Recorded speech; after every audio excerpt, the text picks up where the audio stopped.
Hey guys, I'm gonna start without Isaac. Kind of just warm things up. I'm sure he'll jump here in a little bit. I knew it. I knew I shouldn't have done it.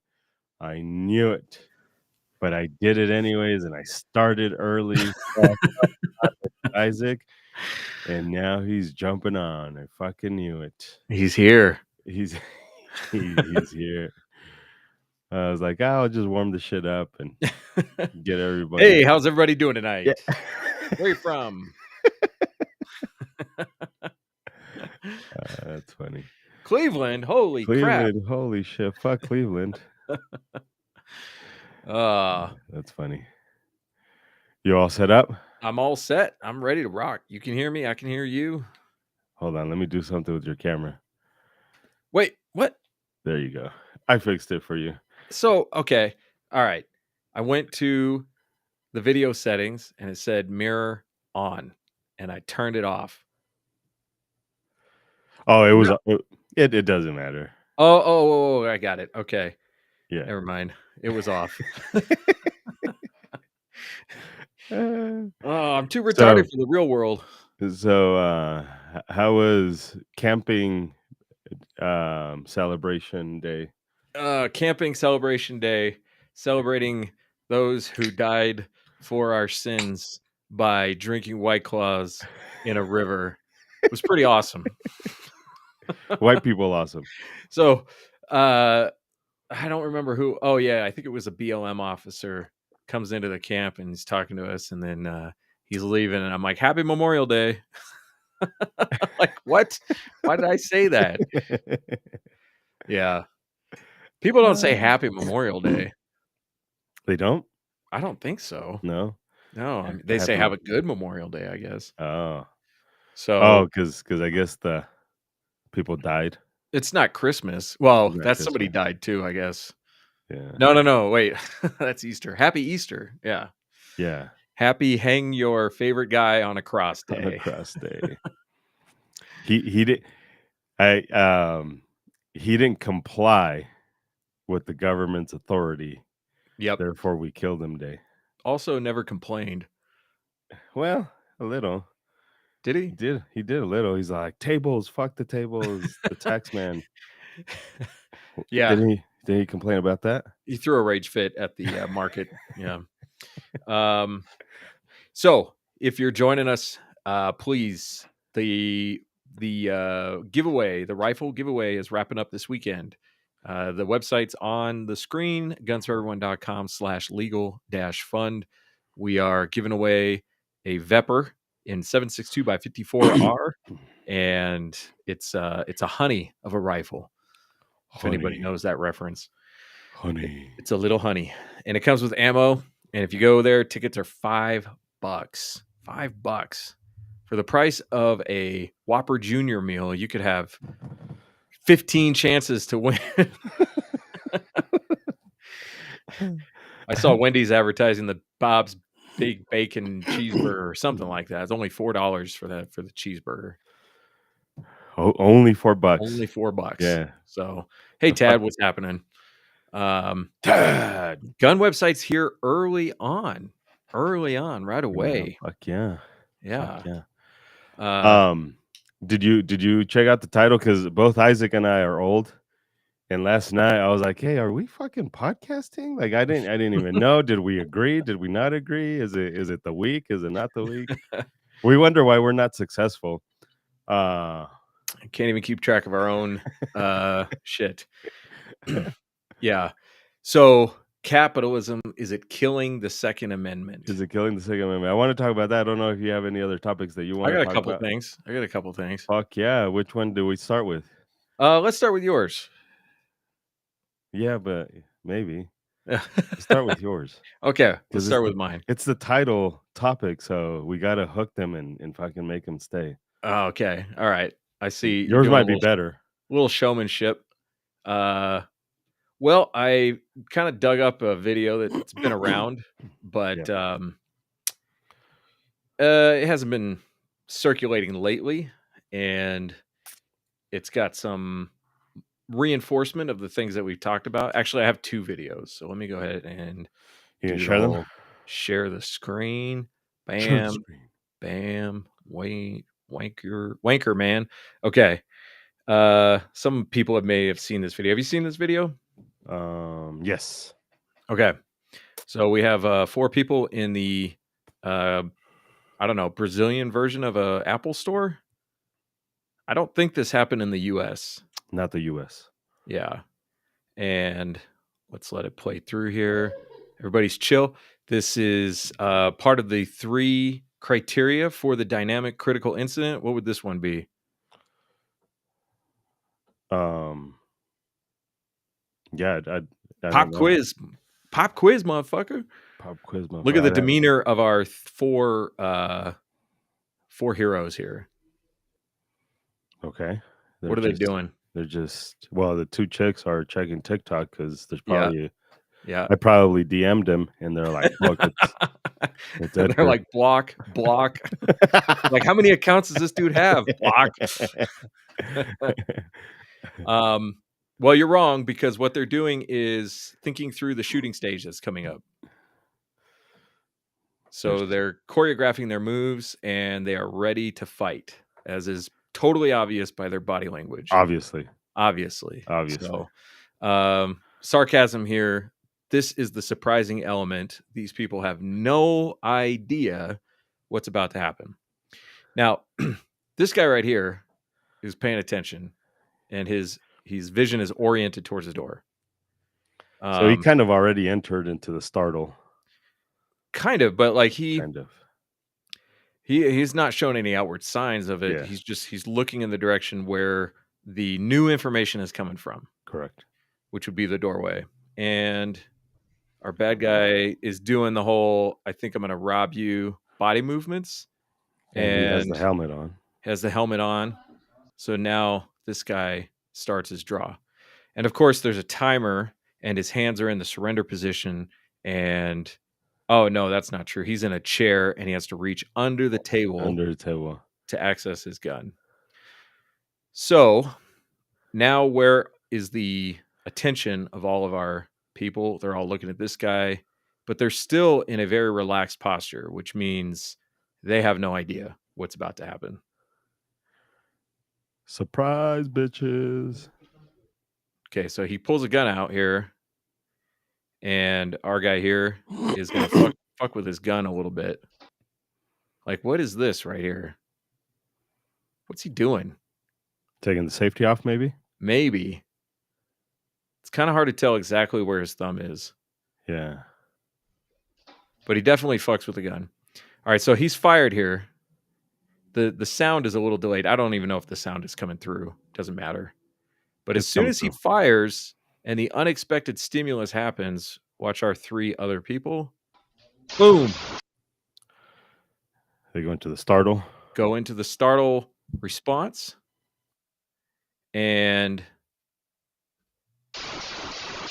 this guy he stays in the startle response because his shoulders are up, his hands are up, his head is pushed slightly forward, and this chick is moving to a position of advantage. I thought she was going to draw the one that's by the shooty guy. I thought it looked like she was about to go draw. She is peeing her pants, probably. No, she's pretty slow with her movement here. Yeah. And this guy stays kind of in this posture. Defensive posture. Yeah. So it doesn't look like he went into auditory exclusion. No, he's plugging his ears. Yeah.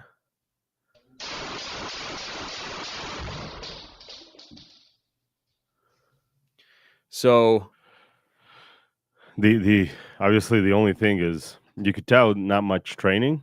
Mm-hmm. This is where it's tough all the fucking time, man. This is so tough. Because as soon as he's done shooting, this is probably my only criticism, and I'm nitpicking at this point, is once he's done, he just relaxes. Right? Relaxed. Stage over. Not ready to fight again. So if another guy came in right now, he'd be fucked. Right. Let's watch him shooting. Full extension on the arms. Full extension. Stop shooting when the bad guy stops. When the bad guy gives plenty of information that he's probably not a threat. I run into this question sometimes when people in the class, when we talk about shooting until the threatening behavior has stopped, and they say, what if? Like, it's possible that this guy could continue to shoot if he maintained the gun in his hand as he fell. But most of the indicators that this guy is getting are that he's done fighting. Yeah. So you don't know for certain, but you're not really going to know for certain in many cases. So everybody hears this right now. Beep. So with his gun put away, he goes to check on this guy. Probably would say, gun in the ready position. You need help? Probably. But I mean, we're not seeing and hearing what he's seeing and hearing. So like if you know what agonal breathing sounds like, it's possible that this guy is kind of doing sounds that. A little bit like that, huh? Yeah. Towards the end. Yeah, it's kind of hard to hear, but could very well be. So she said shot timer. Watch. Go back a little bit. She said, go back just a tad bit. Watch. Yep. Shoot timer. Shoot timer.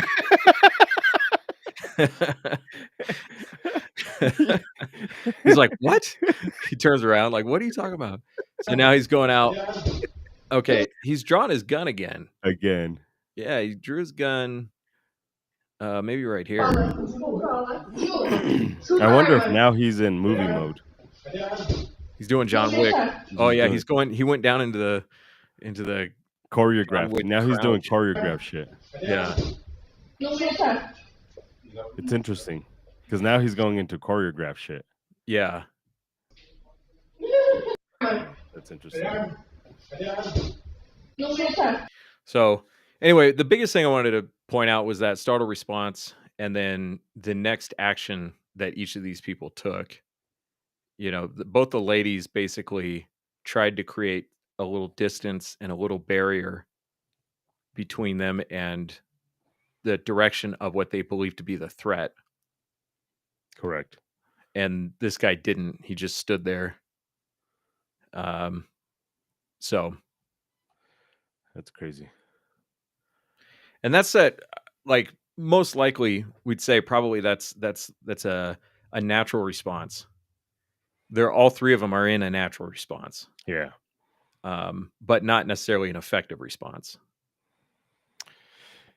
Yeah, because I mean, we see evidence of this all the fucking time, where it just in all kinds of situations where what is a natural response, we may not see it from the outside looking in, see it as an effective thing. Mm-hmm. But the brain has a reason why it does this. The brain's doing it for a reason. Yeah.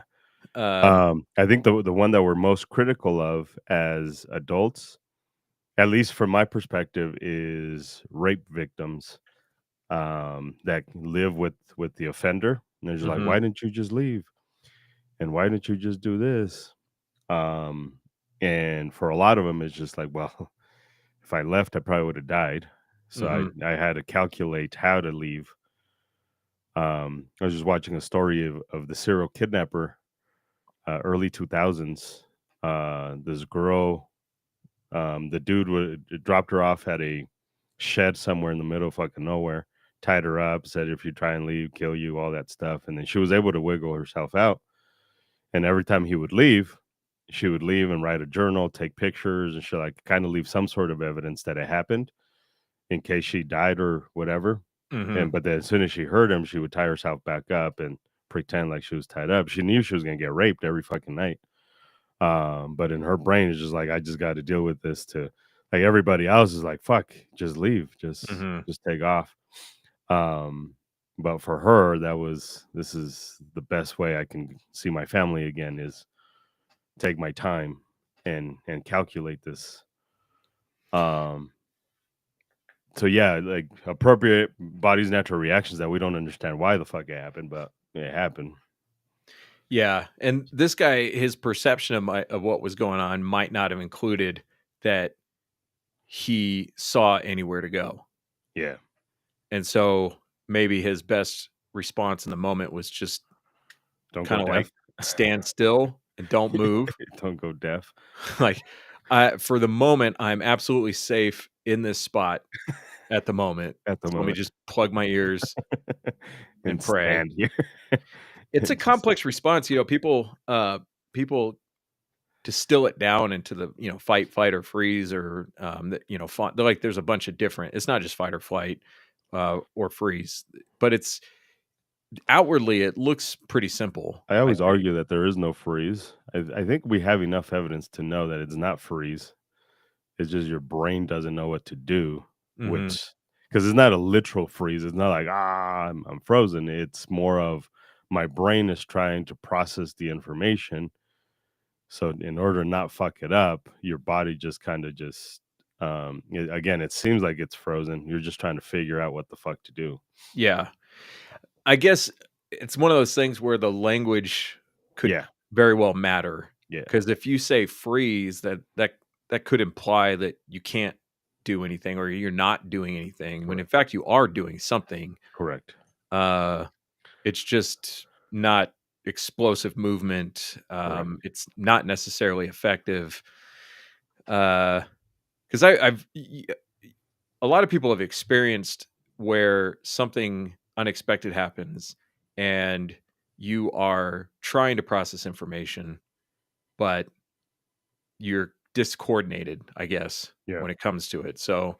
Um, so yeah, it's complex, and people. I think the problem with oversimplifying it is people say, "Well, you'll do this, this, or this." It's like that's not really what you're doing. You're not just freezing. You're not Correct. just flying or running.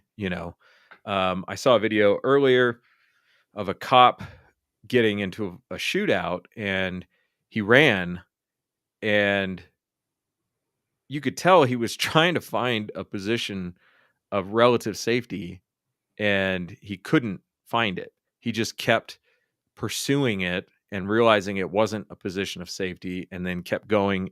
So he's not just running. He is trying to get to a place where he has some cover from. So he's evaluating the position, he's evaluating the angles, he's evaluating the speed, the relative danger. Like he's doing all kinds of stuff while he's And running. that's why you don't look for cover or concealment. You look for a position of advantage. Yeah. Yeah. I think So, that's I see that often where people in combat, or whether it be cops, trained in air quotes, trained individuals who get in those circumstances where they're looking for a cover or concealment because that's just what you're taught. And it's just like, mhm. no, sometimes you don't have cover and concealment. So you go for a position of advantage. But their brain is like, oh, you said cover and concealment. So that's what we're looking for, Mhm. except no less. And Except no then less. I have another video. It kind of touches briefly on what we talked about last podcast about drawing on a drawn gun. drawing on a drawn gun. So we have a robbery going on here. We have this dude who doesn't seem to be at all concerned about being robbed. You gonna share it? You gonna share it? Oh, am I? Oh, yeah, yeah. Shoot. My bad. Let's do this again. Okay. Must be this one. Yeah. Okay.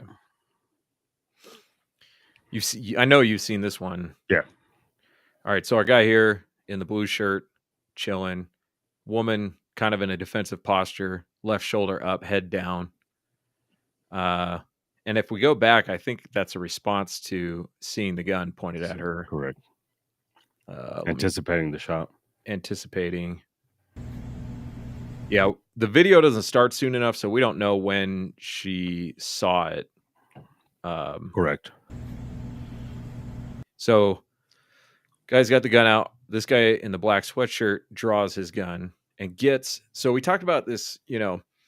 There's luck. There's decision making on the bad guy's part. There's all kinds of things that, even if it's a bad idea, occasionally it still works. But this is an example of it was a bad idea, and initially it looked like it worked, but it didn't. So the guy in the black sweatshirt draws and gets the first shot off. So he beat the guy to the shot. Yeah. But then, let me slow this down because it happens really fast.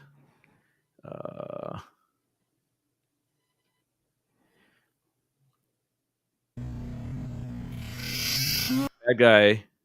Oh, he took a shot too, huh? Yeah, dude, they're playing space lasers with each other. Look at this. It's crazy. So he is orienting the muzzle towards the direction of the threat, because to him, that's a threat. Because he's not looking. He's just pointing in that direction. And he gets a shot off. And our dude in the black sweatshirt gets hit. And then now he's doing some point shooting. His head is down. He's shooting blindly over his own shoulder. Oh shit, he is, huh? Yeah. Recklessly pointing. Yeah. So, he ends up dying, if I recall correctly. And if you watch the rest of the clip, it's pretty obvious that he is in bad shape. Our shooty guy. Our guy in the black sweatshirt. Oh, yeah. Oh, yeah. So, now, there's always the question of, like, maybe this person next to him, he's like, I will die for this person, so I don't care. I don't care what happens to me. I'm going to protect her. Yeah. But realistically, she was in as much danger as he was, because our bad guy's shooting wildly in this direction. And so he decides he's going to have a gunfight with this person between him and her.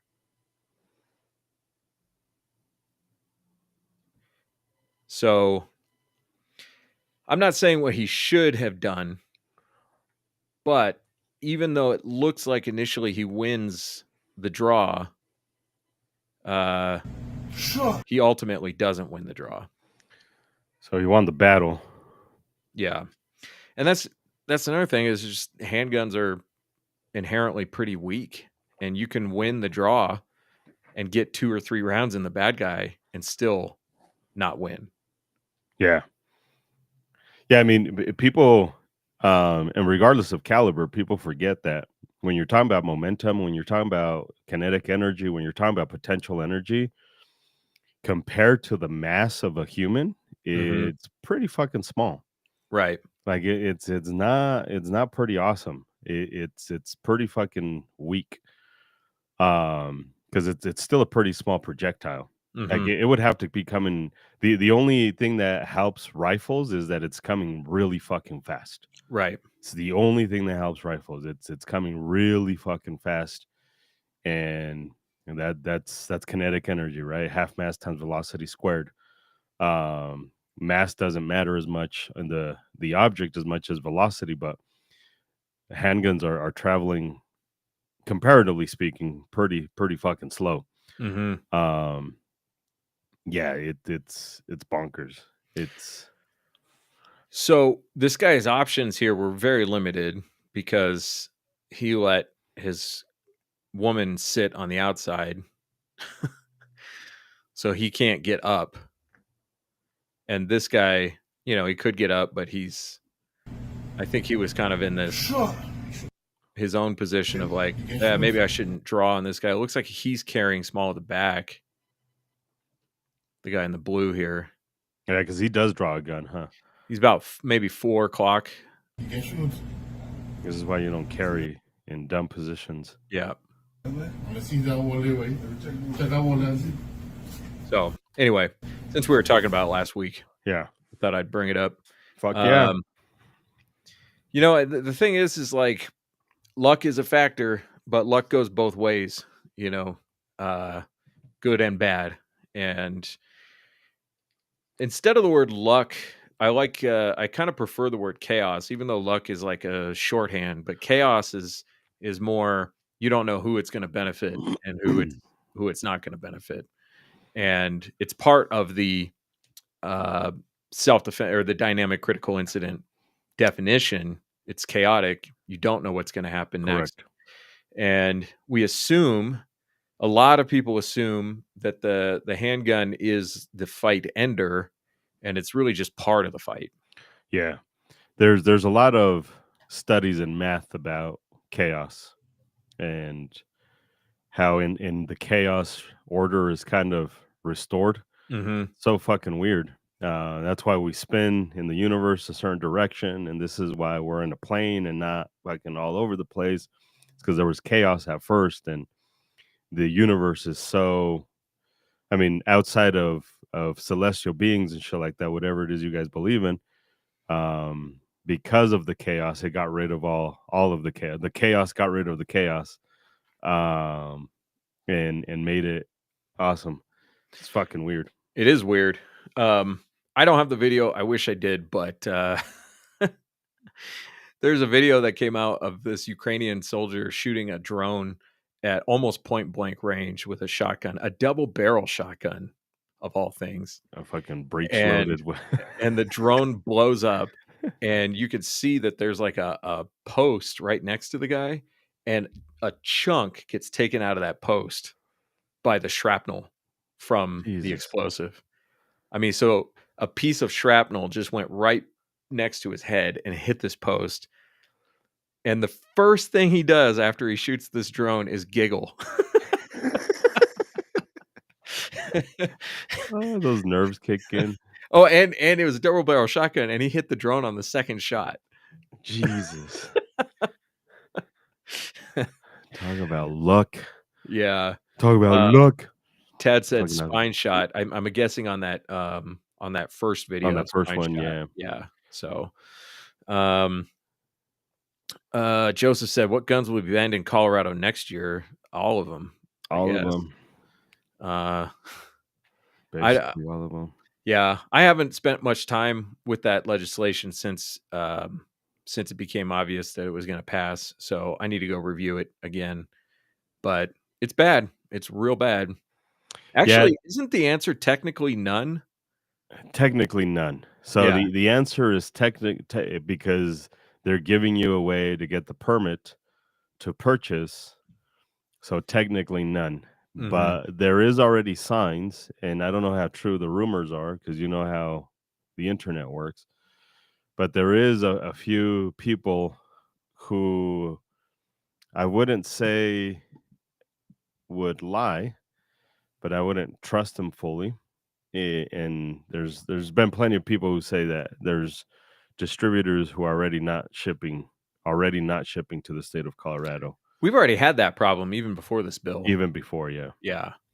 Yeah, especially in Denver. Like Yeah. PSA is notorious for not shipping to Denver. If you buy and you have a Denver address, we encountered that a lot. When we had the FFLs, PSA won't do it. So they had to ship it somewhere else. Get that shit a lot. So yeah. But yeah, you're right. The technical thing would be none. Yeah. When I But got all at the my same time. second AR, I got it at the Sportsman's Warehouse in Westminster, which is in Adams County. And when I gave them my Denver driver's license, they refused to give me the magazine. This was before 2012, 2013. Yeah. They said that Because because I Denver had a has Denver, always had a yeah, they had no problem giving me the gun. They just wouldn't give me the magazine. it's crazy. Yeah. So Denver has for those that don't know, Denver has always had an assault weapons ban, which is a magazine ban. Really, it's not an assault weapons ban. It's technically a mag ban. And I think the clerk told me that the reason they wouldn't give me the magazine is because some shooter had bought their equipment from that Sportsman's Warehouse. Nice. And I believe it was the guy who shot up the YWAM office and the New Life Church.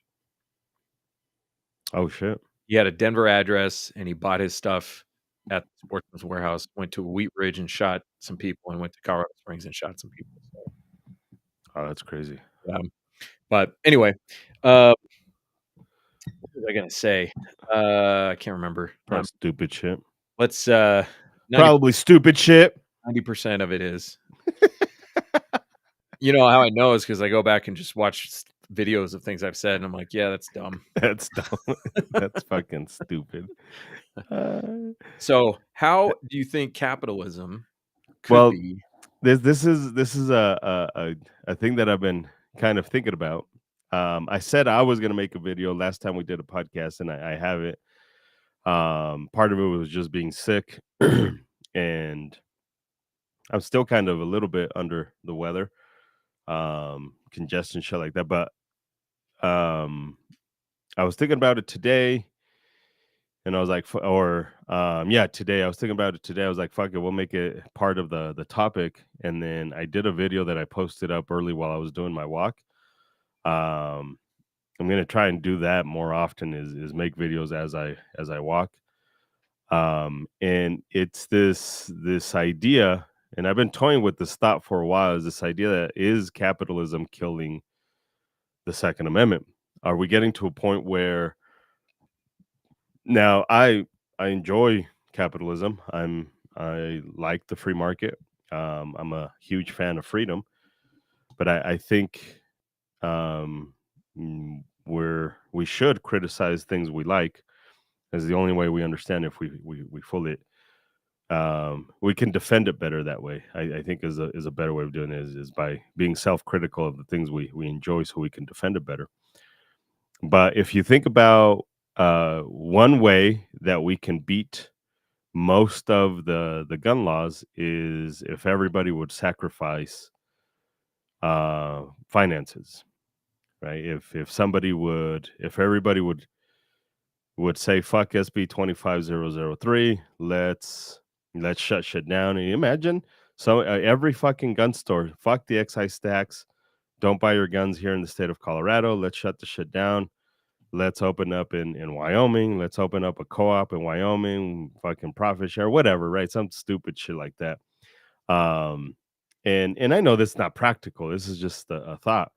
But if every fucking gun store just shut down, how that would affect the excise tax, just taxes in general, just fucking in general. But nobody's gonna do that, right? Nobody's gonna stop that. Um, if nobody's gonna stop selling shit because then that affects the way mortgages are ran and shit like that. And I think that's the point is too many people, especially here in the US, are like, nah, I would rather have money than stand on principle.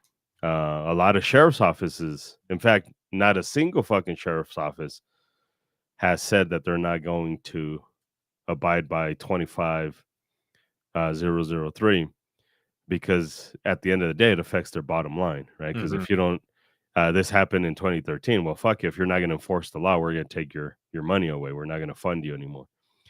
So now it's a money issue. They want to get funded, and you heard every single fucking sheriff. I don't give a fuck how pro gun they were. And this is the frustrating thing. Well, you got to understand, Edgar. They need their money. Like, well, this is my point. It feels like the thing I love is killing the thing I love. Why? It's like fucking watching your parents make each other fucking miserable. Yeah. uh, Yeah. so now it's this weird conflict of is the Second Amendment, and it's not just that. It's products. You see 6 Hour refusing because they cater to the douchery, right? Like 6 Hour caters to people who drive Toyota Tacomas and wear tack vest and uh, yeah, all of that shit. Um, the bros, they cater to the bros, and it's they will die on that fucking hill. We will not make the gun safer, even if it's for plausible deniability. Mhm. Even if it's just for that, we'd rather sell to our market, which is the douchery.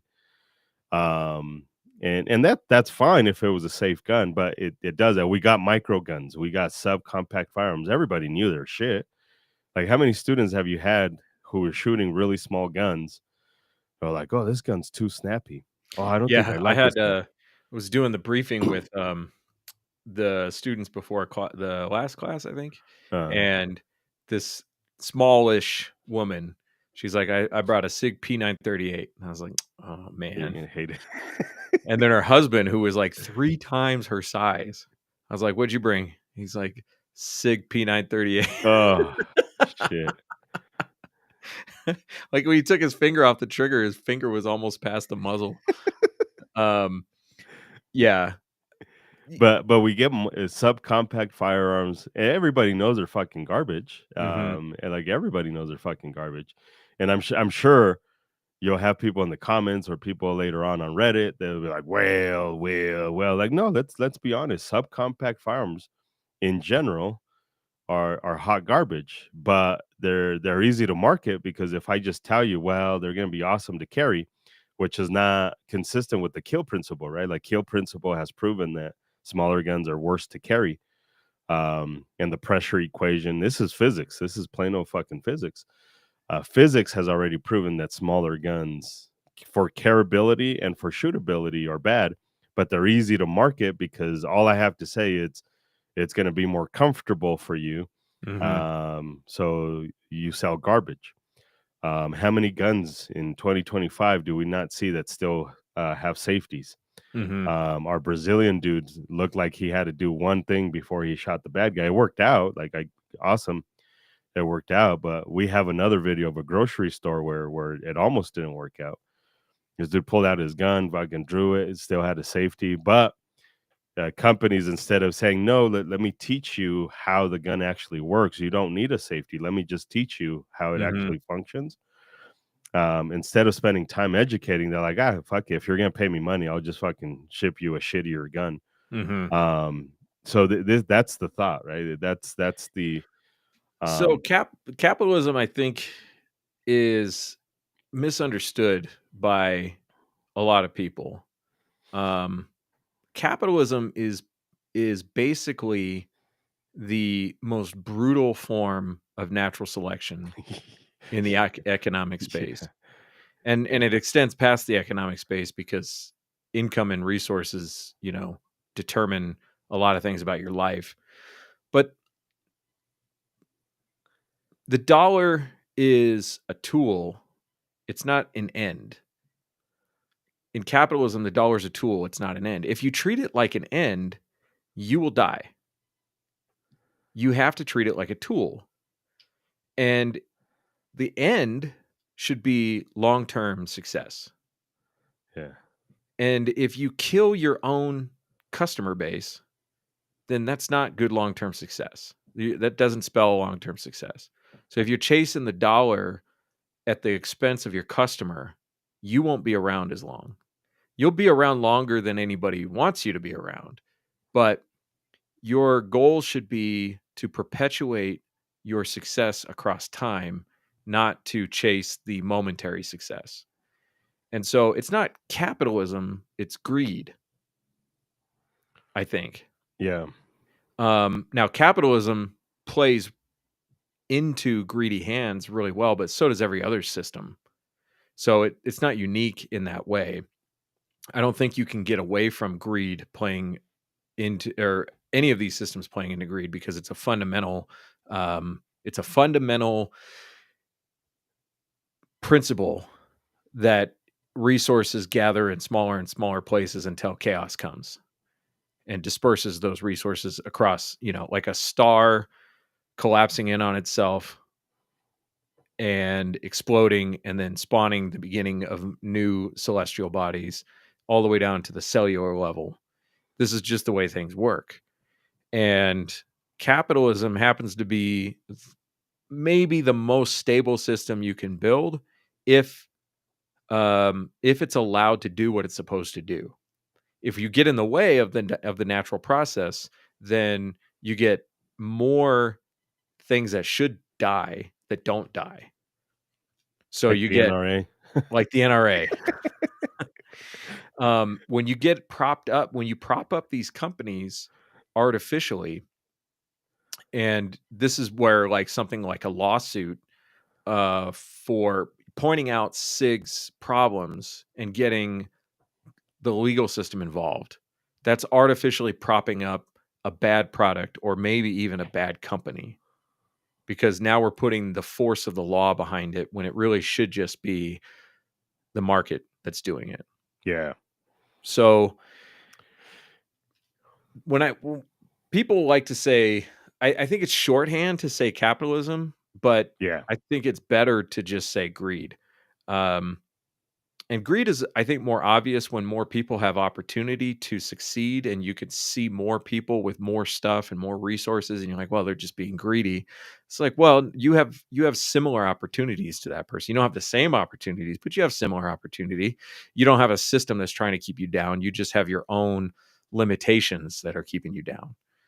So the gun world is supposedly operating in capitalism because on the surface we all love capitalism, but it's greed that's causing people to look out for themselves and not for the principle.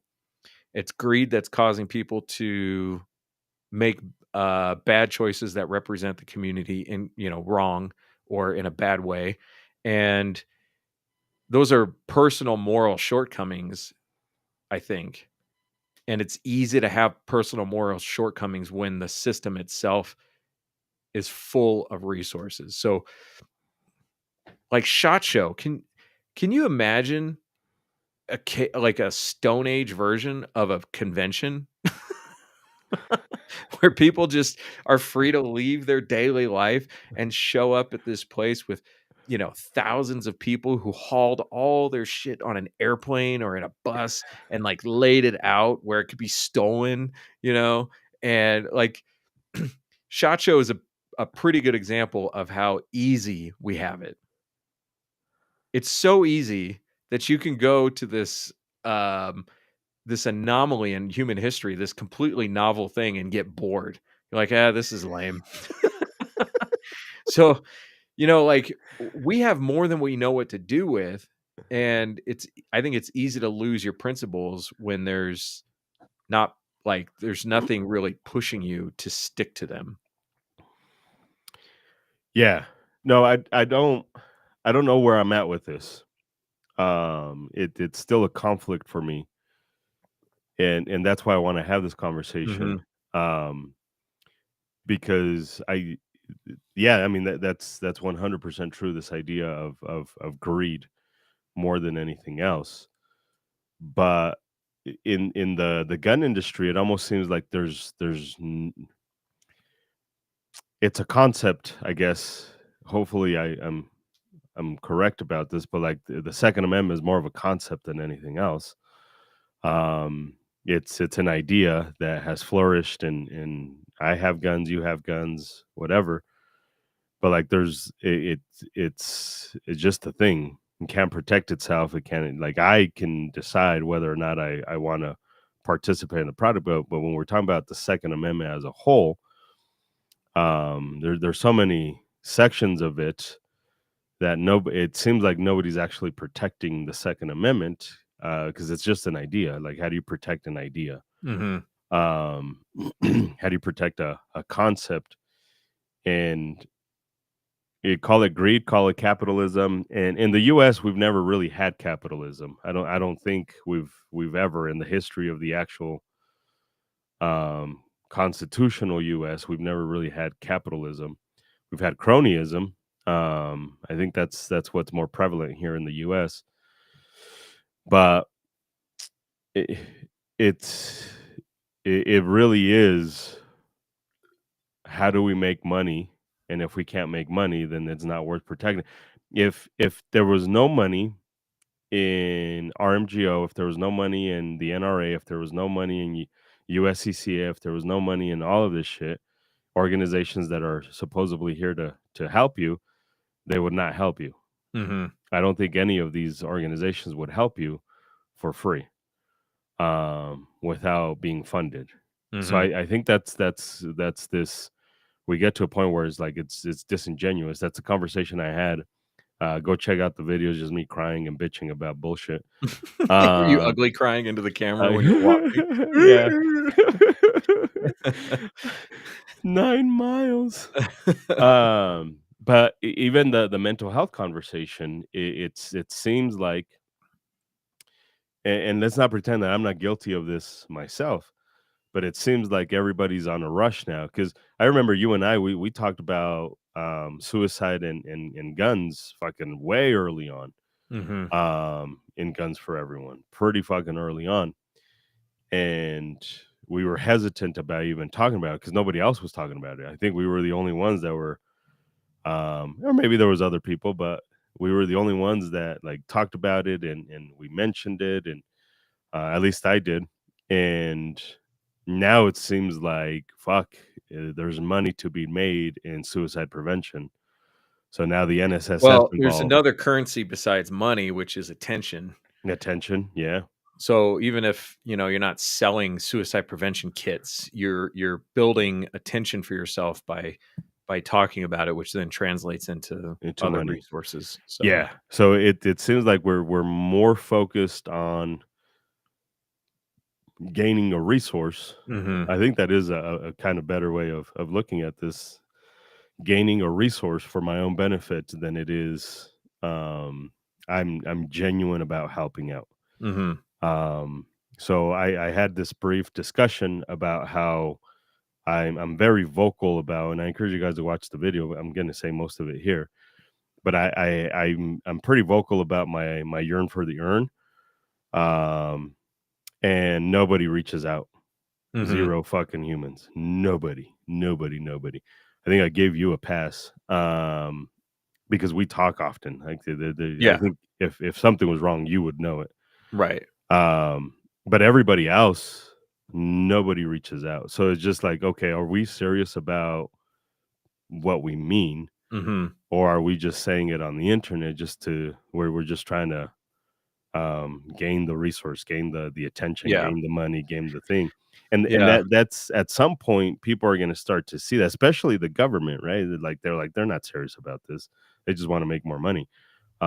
This is how I feel about Bloomberg. If Bloomberg was serious about negative outcomes with firearms, um, we'd be working together because that's yeah. the same mission we have. But he's never going to give us money so we can go educate people about guns because we know he just doesn't want guns. Right. Like he's anti-gun, so we can't take him seriously. But at some point, we have to look back and be like, "Oh fuck, that's probably us too." They probably don't want to work with us because we don't do what we say we're gonna do. We just, as long as it gets us clicks, we'll do it. Yeah. Um, So, like the human being doesn't really need that much to survive. yeah, Doesn't need that much to quote be happy or satisfied. Um, the benefit of an unrestricted market capitalism is that we are free to try to solve the most number of problems in the most efficient way possible. What that does do though is it moves money and resources around a lot. Constantly problem solving, constantly using resources. And so you might be new to the gun world and you might have like some good ideas and you have a real passion for helping people defend themselves and to protect our rights and everything. But you find a formula that creates some success for you, and all of a sudden the formula becomes the priority the priority, yeah, and the pursuit of resources becomes the priority. You don't need all those resources, but you convince yourself that you need them or that you earn them or both. yeah, And now you're just using man's rights to defend themselves as a tool to gain more resources. correct, And so when there is a real problem that, you could solve, but there's no money in it, it becomes less important to you because like, well, I can solve this later. Right now I need to get my next TikTok video out. And, I need to make a video about this topic, uh, etc. And I think this is like part of the reason why we don't consistently build a huge audience around social media is because it's not really our top priority. Our top priority is to effectively teach people yeah, about how to use a firearm safely. And if that's the priority and that's the real goal, there's not a lot of income and resources in that. Oh, we know. So, Oh, we know. I see this a lot with like gun influencers is something will come out, a piece of information will come out, and everybody needs to talk about it. And everybody's saying the same goddamn thing. Everybody. And it's like, well, I've why? made a joke out of this, like, every once in a while when I see that, I was like, "Hey, has anybody talked about this yet?" Yeah, yeah. And but they're like, oh, I gotta get my clicks. Yeah, It's like there's information. The exact same information you're about to give is already out there. it's there. So why don't you spend your time doing something important Correct. and explore some new territory rather than just repeating what everybody else is repeating. Correct. So you can I mean like this has happened a lot with the ATF and all the things that are coming out with the ATF. It's like clockwork. Something happens in the morning, and throughout the rest of the day, all these huge channels are putting out their clickbait titles and Correct. their thumbnails where people are doing the whole pointing thing. And I swear to God, if you just took the transcripts of what they said and just laid them over each other, they'd mostly match up. Chat GPT, that bitch. So, and it's not to say that there's not good information out there. It's just there's literally too much of it, And of the same thing. of the same thing. Yeah. Of the same thing. And this is the problem, right? This is where it gets stagnant. This is where we're not progressing. This is where we're not getting better. This is where we find our death because Mhm. I genuinely feel, and I have felt like this for quite some time. The 2A is very stagnant. I just already know every time in January, I already know, fuck, here we go. It's Mhm. gonna be SHOT Show, and then it's gonna be the NRA show, and then it's gonna be another small SHOT Show like event out in the South. Um and it's gonna be GOA's event, and it's gonna be ShootyCon. What is that one called? Tacticon? Tacticon, Circle Jerkagon. Yeah. Is it Tacticon? No. Well, there is Tacticon, there's some other ones. The one, the Gun Collective, the one they do, the GunCon. I think it's just GunCon. Uh, it's whatever. Like, and they're all the same thing, and it's Mhm. all the people I like. And every single fucking time, it gets to that point where it's just like, fuck, it's the same shit every year, same Mhm. shit every fucking year. And again, I'm not saying I'm not guilty of this. Like I'm participating in it as well. But like, is it getting to the point where it's just we have not done anything awesome? We have not innovated. We have not done anything different. We do the same shit every year because it does make money. Because it does provide resources. So, are we killing ourselves? Are we, no pun intended, shooting ourselves in the foot? Because we're so driven by just resources instead Mhm. of making each other better. Yeah.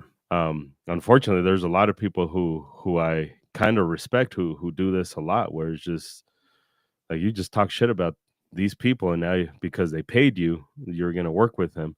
Mhm. I was like, that's not like that. I don't like to do that, right? Like we told USCCA, like your insurance is awesome, your training sucks, go fuck off. And now we're poor. Well, really the reason why we told him to fuck off was the marketing, That too.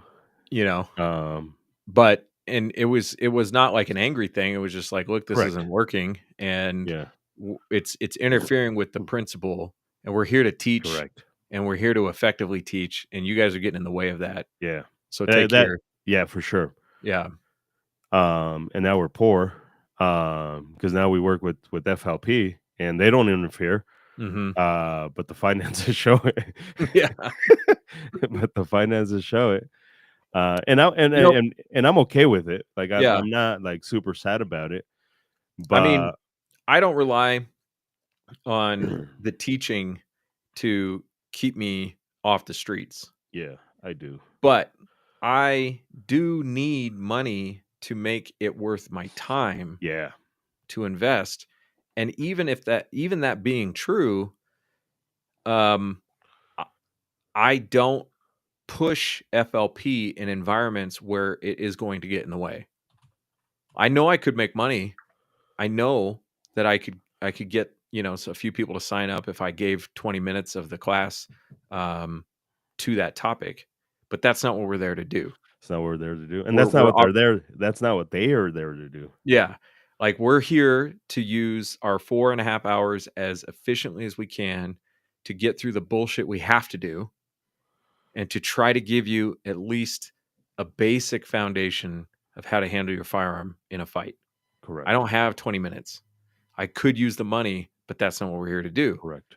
And I'm not like tooting my own horn. This is just the way that I operate. It's why, like, if I had the more business minded orientation, yeah, I could do it. Like, I'm just not wired that way. Yeah.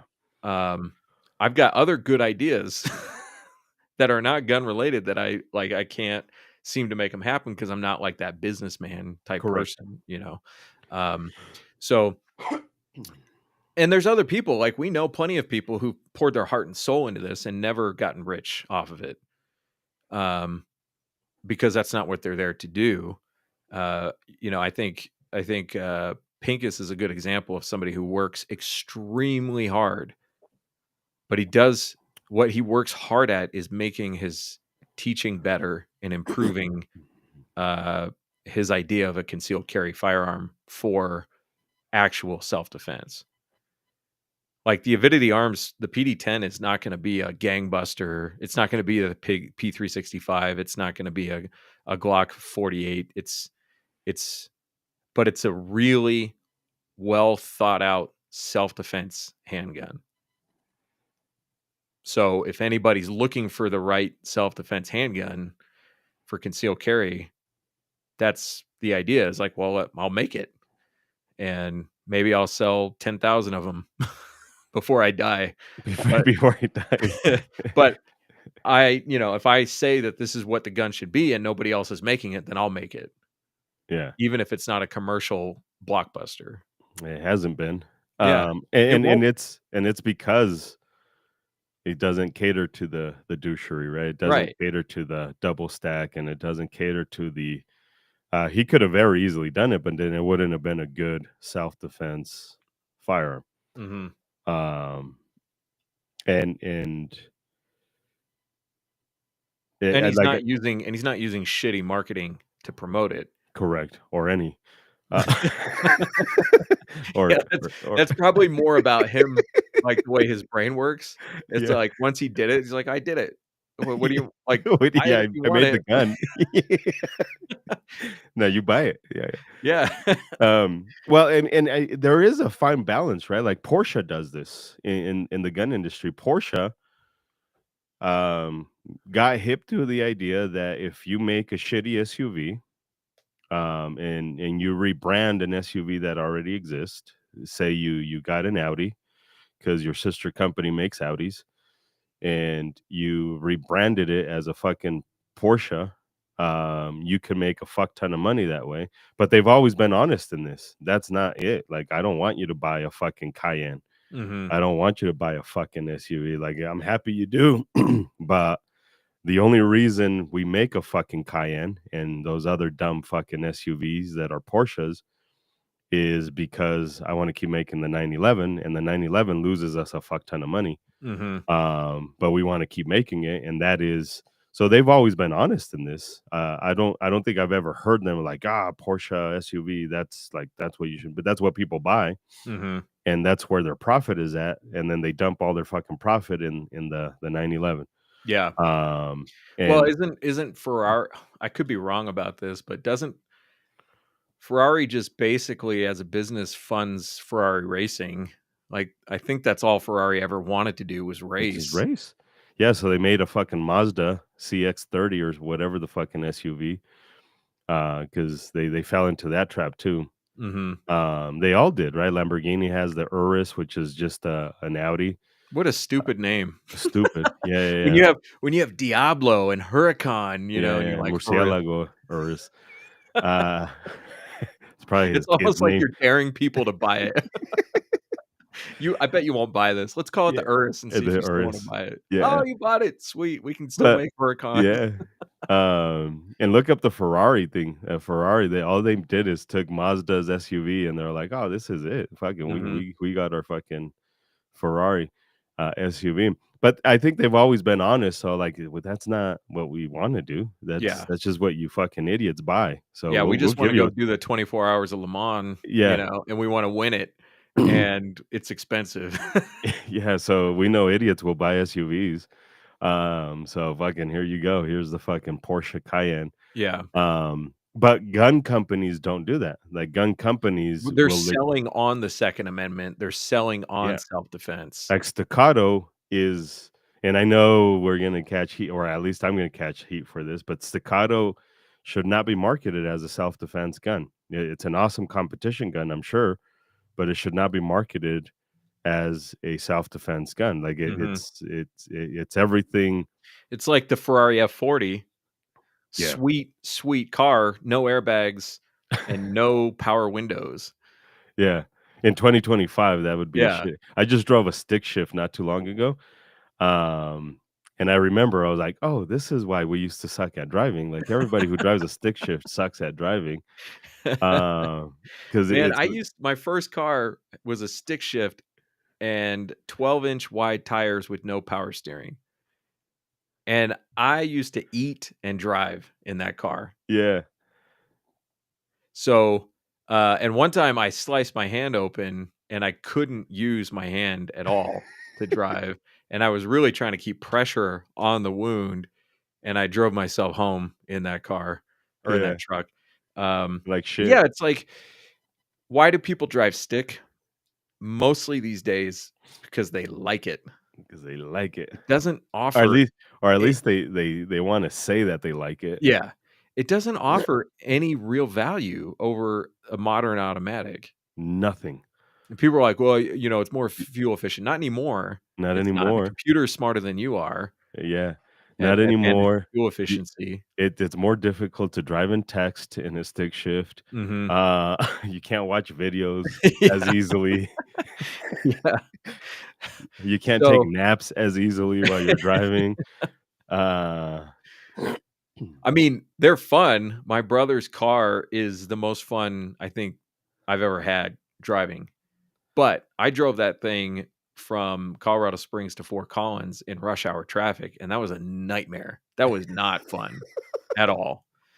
Uh, yeah, because 'cause and you're so constantly shifting, yeah, downshifting and shit, you're in 3rd the whole but fucking time. so but Staccato makes this gun and markets it for a life and death fight, Yeah.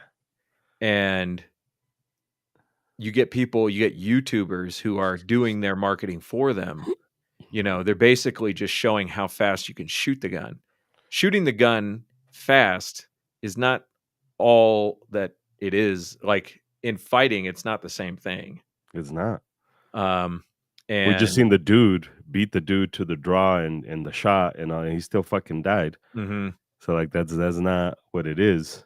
We seen the dude hesitate because he had to take the safety off, or it looked like he needed to take the safety mhm, off.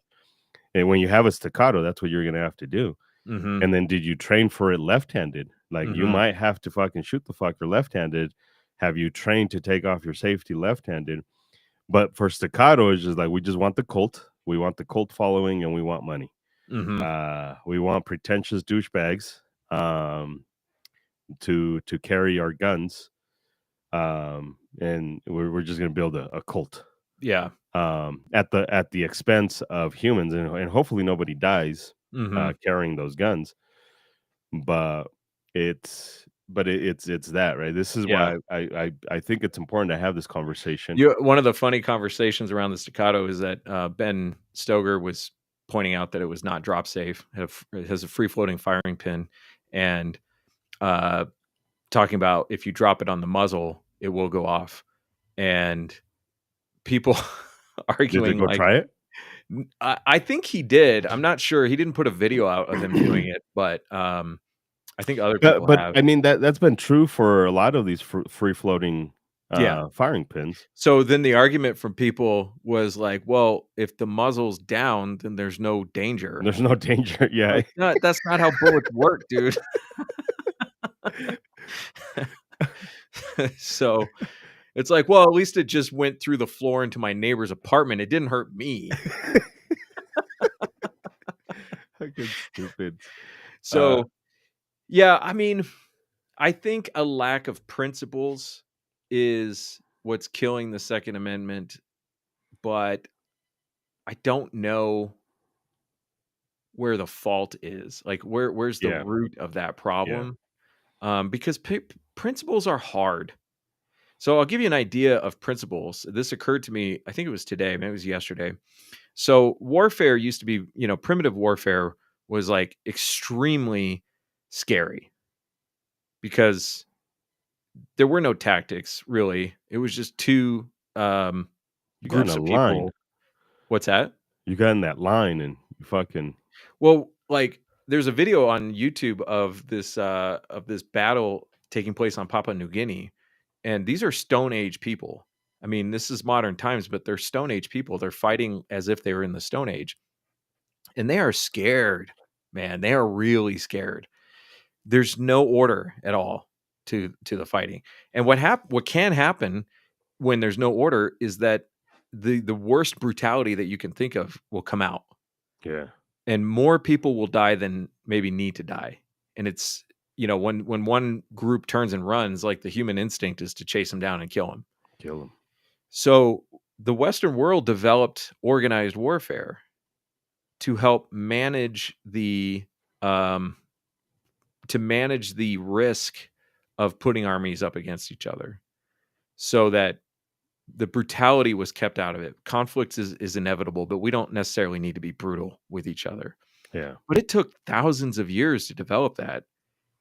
And then it all Fucking fell Geneva apart. Convention type shit. Yeah, it all fell apart when they left the continent of Europe and went to primitive places and found that the primitive people don't fight like that.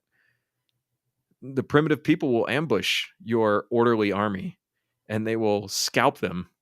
Well, that's how we won, right? That's how we. Yeah, we won adopted, like the colonials adopted that type of warfare. Yeah. But the principle was in a not modern, that's not the right word, but in an orderly society, we have to resist our human nature and abide by the principles of gentlemanly warfare, I guess. But when you actually test that out against the rest of the world, you find like that doesn't work so well. That's really complex stuff. And principles are not preserved, I think, easily. I think you really have to sacrifice a lot to keep the principle. And people have not been good at that in our affluent society. So we're so used to squandering resources at this point.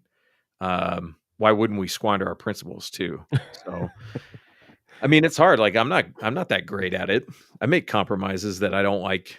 I don't like looking at myself after I make a compromise. It's difficult stuff to do, especially when we don't really need the Second Amendment today. I'm not saying in the future, but we live in such an orderly society that people go their whole lives without ever getting into a dangerous conflict. And most people, millions upon millions of humans go their entire life. yeah, and most people really don't need to worry about the government showing up at their house and throwing them in jail. Yeah. So the whole point of the Second Amendment was to defend yourself from extreme violence from the government or from other people, to have the means to do that. But if we don't experience that kind of violence on a regular basis, people forget that why they had it in the first place. And then they turn over and they're like, well, this is more important than that. Even though I say that the Second Amendment is important to me, my actions show differently. All the time. And that's the frustrating thing. That's why it has me kind of think about all of this shit.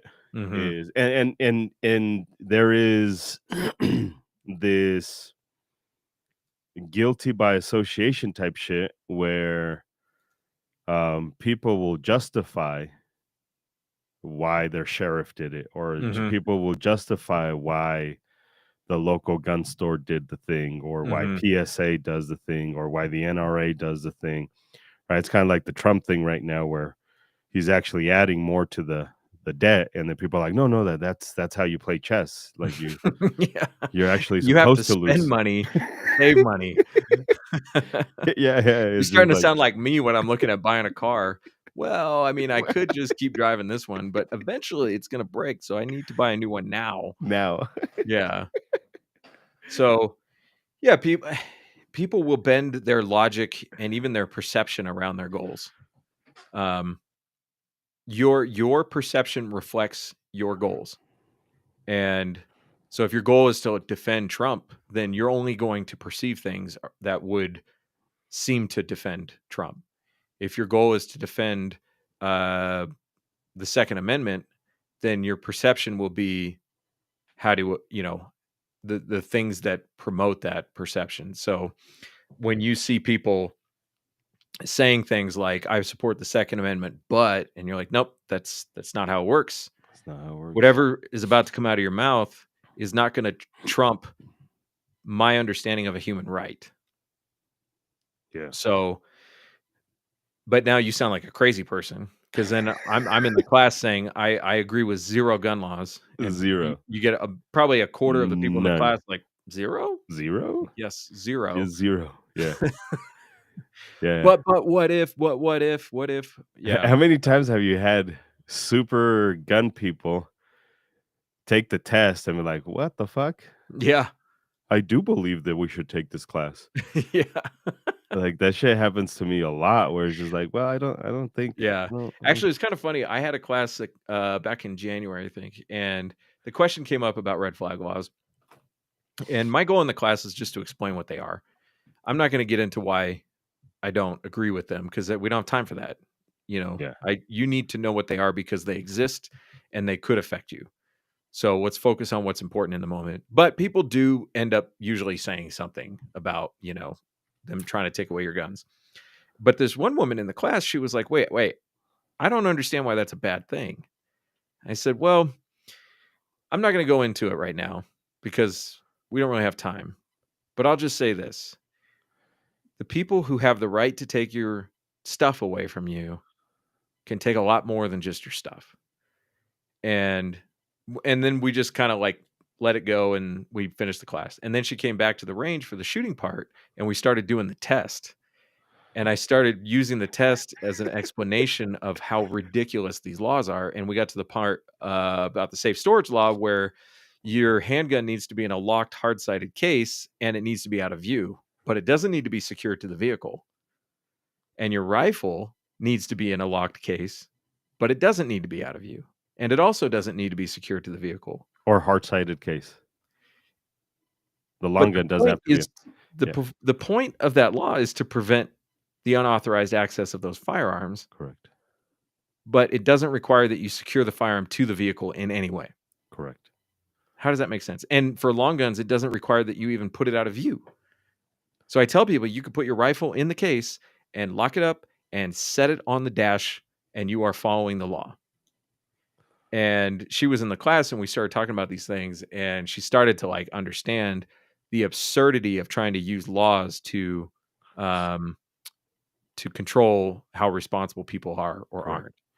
And I don't think I totally changed her mind, but it was kind of like that light bulb moment of like, oh, this is maybe why you don't agree with the laws, because they don't work and they don't make any sense. And even if they did make sense, the big picture here is I'm taking away your rights because I am afraid of you. Yeah. And I have the power to take something from you because I'm afraid of you. So that's not how rights are supposed to work. So Correct. anyway, capitalism is also super annoying, I think. Because we're gonna sound like a bunch of yeah, fucking commies Well, yeah, I Uh, mean, I'm not gonna say, like, communism's annoying too, you know? and so You got socialism you and got daddy government who's yeah, supposed to be yeah, able to solve every single problem, so we'll just give them a complete all the authority. money. Yeah, Yeah. Um, but it create it creates capitalism allows for temporary success with a complete lack of competence. Like, Haktua is an example yeah. of somebody who has absolutely 0 to offer and becomes an instant success, but not long term. And that's the thing is like you got to like ignore the short term and focus on the long term. She doesn't have long term success. She won't ever have long term success. So, but you see, this is like That's to what we me, this said is what, about Cash Me Outside. How about that? And then yeah. she's still fucking Oh, around she's still kicking around. She's making some serious coin on OnlyFans, as on I OnlyFans. understand. But like, I get really annoyed with that stuff when I pay attention to it. So I just try not to pay attention to it. And I try not to pay attention to the gun bros who are super successful for being complete morons. Um, GBRS Group is an example of that. I don't know who that is. They're the ones I mentioned them, I think, last week. They're the ones saying that, you know, they're basically saying SIG is a great gun. The P320 is a great Oh, gun. perfect, flawless. Yeah, flawless. Yeah. And um, yeah. So it's like I don't want to be I don't want to be a hater, so I have to just ignore as much of that as I can because Correct. otherwise I will hate on it. Correct. So I have to ignore some of the things I do because I'd hate on myself if I paid attention to every single thing I did. So So today I was in the office and there was somebody that I had seen that I wanted to talk to, but she had walked away. And I was like, oh, maybe I'll see her later. And I come around the corner and somebody comes the other way. And for a moment, it looks like her. So I'm like, hey, good to see you. You know, and then I realize it's not her, it's just some random person. And she goes, hey, good to see you. And then is in that instant, I'm like, wrong person. Did you And I say it? just kept walking. No, I didn't say it. I just Oh, kept walking, you know? Like, what just happened? It was like the most enthusiastic, "Hey!" And then just keep walking. And the whole way home, dude, I was like, "You're such an idiot." fucking Uh, yeah, stupid. so, Yeah, um it's a very complex conversation. It's I'm sure people are going to take away what they want to take away from it instead of what needs to be taken away from it. And that is this for me anyways is like we need to start reevaluating how we interact with our the thing that saves us because the gun can potentially save us. The gun can potentially save our whatever freedom. Uh, Sovereignty. sovereign, sovereign, fucking Mexicans. Um, and like it can potentially protect us, but to your point, we haven't needed to do any of that stuff for a Mhm, very long fucking time. I think we've forgotten how important it is just to have it. Period. Just to mhm, have it. So we have compromised our Second Amendment for sure. I'm sure if I'm sure if you showed Ben Franklin and Sam Adams and Thomas Jefferson where we're at right now, one, they'd be like, "What the fuck? You have all this shit?"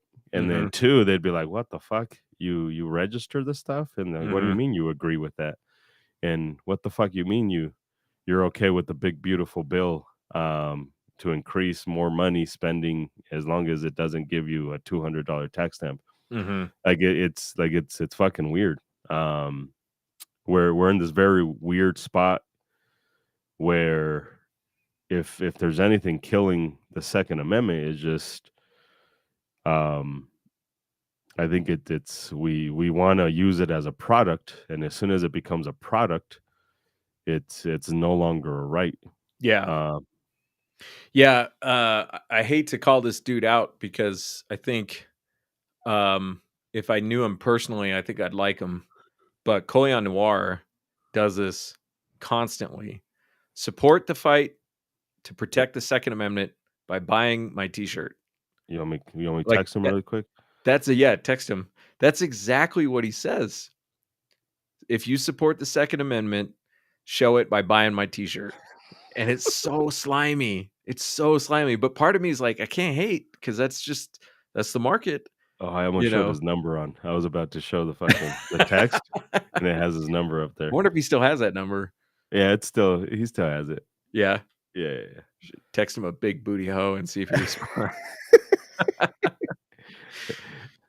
And I think in his mind, the way he justifies is like that allows me to keep the channel going, which allows me to get the message out. Which is Uh, fair, right? Like, I wish we had sponsors. Like, I yeah, wish it's fair, and I think he does a good job of explaining the positions of. but it's not gonna keep the Second Amendment alive. No, people have to do that. Yeah. You could talk all you want, but if your audience isn't doing anything Yeah. except buying your shirt, then you can't do it by yourself. Correct. You get the message out, and everybody's like, "Yeah, heard it." Like, okay. It's like Yeah, telling everybody what time to show up, and they're like, "Yeah, I heard," yeah, but nobody correct. shows up on Nobody time. shows up. Yeah. Yeah, it's yeah, it's one of those where it's just like I'm not mad at people making money. I'm just mad Mhm. at people turning the Second Amendment into a product. Yeah. Because the Second Amendment shouldn't be a product. The Second Yeah. Amendment is a right. It's how I stay alive. It's freedom. It's all of that stuff. But because we do treat it as a product, we do only end up with 500 people showing up to a committee hearing. Mhm. Did you see how many motherfuckers showed up to the Douglas County wanting to become a home rule county? No. 6,000.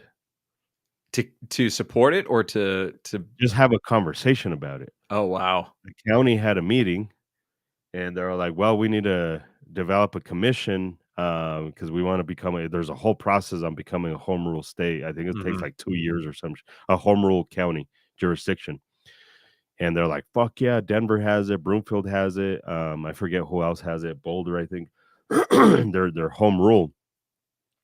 And all that means here in the state of Colorado is you can ignore very limited amount of state laws because you're home rule. Is not a huge benefit, but 6,000 motherfuckers showed Hmm. up, most in favor, but some of them are like, I just want to know what the fuck this is all about. Like, Yeah. is this beneficial or not? Because they weren't being sold anything. Well, at least this is my theory, right? They're just genuinely curious about what the fuck's going to happen to their county. Yeah. How does this benefit me? How does it not? Should I fight for it? Should I not? And then the Second Amendment, because there's nothing to be sold at the Capitol, because the Second Amendment has turned into a product. 500, 2 million Mhm. gun owners. Is that what we have? 2 million, or am Yeah, I I think that it's in that ballpark, little over 600,000 concealed carry permit holders. about Uh, two I million gun owners? Yeah, I like the concealed carry permit holder number because it shows people who have not just own a firearm, but put forth some Yeah, effort to do yeah. something on top of that. So that's Um, if we got 6,000, that's 1% of that 1%. fucking 1% of that. We're right. Is that my math correct? 1% Yep. of 600,000. Mhm. I think my math is correct. Mhm.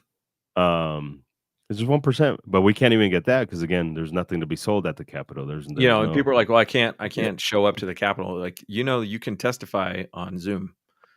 yeah, You but can then I al you can contact your representatives. You yeah, can but then I have to waste paper. Yeah. Well, it doesn't work. That's the response. It doesn't do anything. Well, yeah, but maybe if 60,000 people, 10% 10%. spoke up, that might actually do something. Fucking bonkers. Yeah. But So, I mean, again, it sounds like a broken record, but we just it's a product now. The mhm. Second Amendment is a Well, product. Jesus is a product too. You see Jesus what is a that's done product. Yeah, to religion. yeah. I mean, yeah, for sure, for sure. That's a big turnoff for me on why I don't go back to Christianity. It's not even whether or not I believe in God or not, and I Mhm. don't know if I do or don't. Um, but that is a big discouragement, right? When you see a motherfucker lock the doors. That shit Mhm. was hilarious, by the way. It's like that Joel motherfucker. Osteen? No, no, no, no. You didn't see that video? No. This pastor, he's like, "All right, lock the doors." And he's Oh, like, he wasn't letting people out? he's like, "Yeah, you motherfuckers are gonna pay up. Pay up. Go look that shit up. This motherfucker legit." He's like, "We're lock the fucking doors." Uh, Oh, that's awesome. yeah, motherfuckers ain't leaving. But yeah, it turned into a business. Jesus is a product. Mhm. Christmas is very successful because Jesus is a product. Easter is very successful because Jesus is a product. Um, but it's there's no substance. So now the 2A is a product, and we just turn it into a fucking carnival sideshow, Mhm. and instead of what it's supposed to be, and it keeps me alive and it keeps me free. Mhm. It doesn't do that anymore. It makes me feel good. The Second Amendment is supposed to make me feel good. Yeah. And it's Um, tricky because, how do you participate in that? It's like you buy something, you know? yeah, Oh, yeah, I like it. That's what the candle's for. that's what the candle's for. Yeah. Yeah. Um, Not for by the way, sale, you by the can way. by the way, you can buy these on the If you go to our website right now, you can buy these.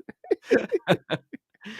Um, like to participate, you spend money, you buy a gun, which is, fun.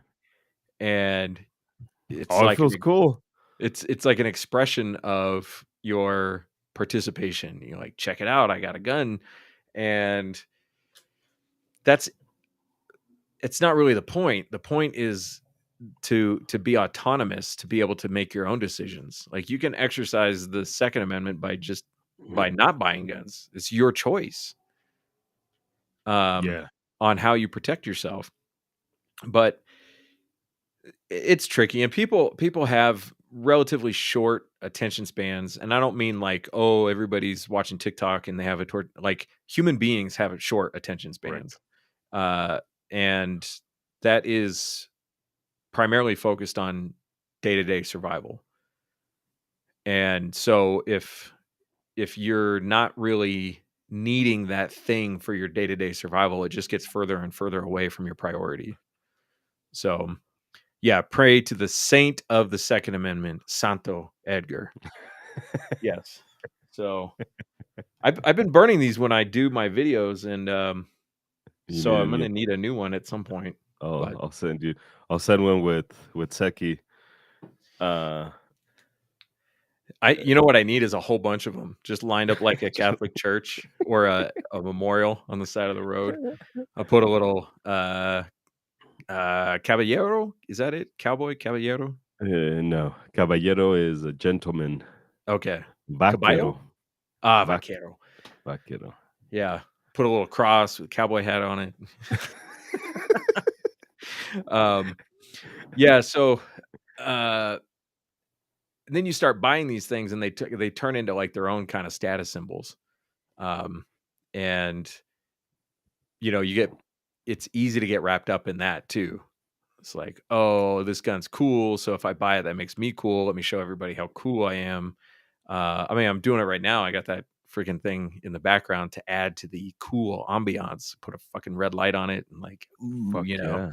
it's like it's so easy to fall into that. Um, What is it? A Delton?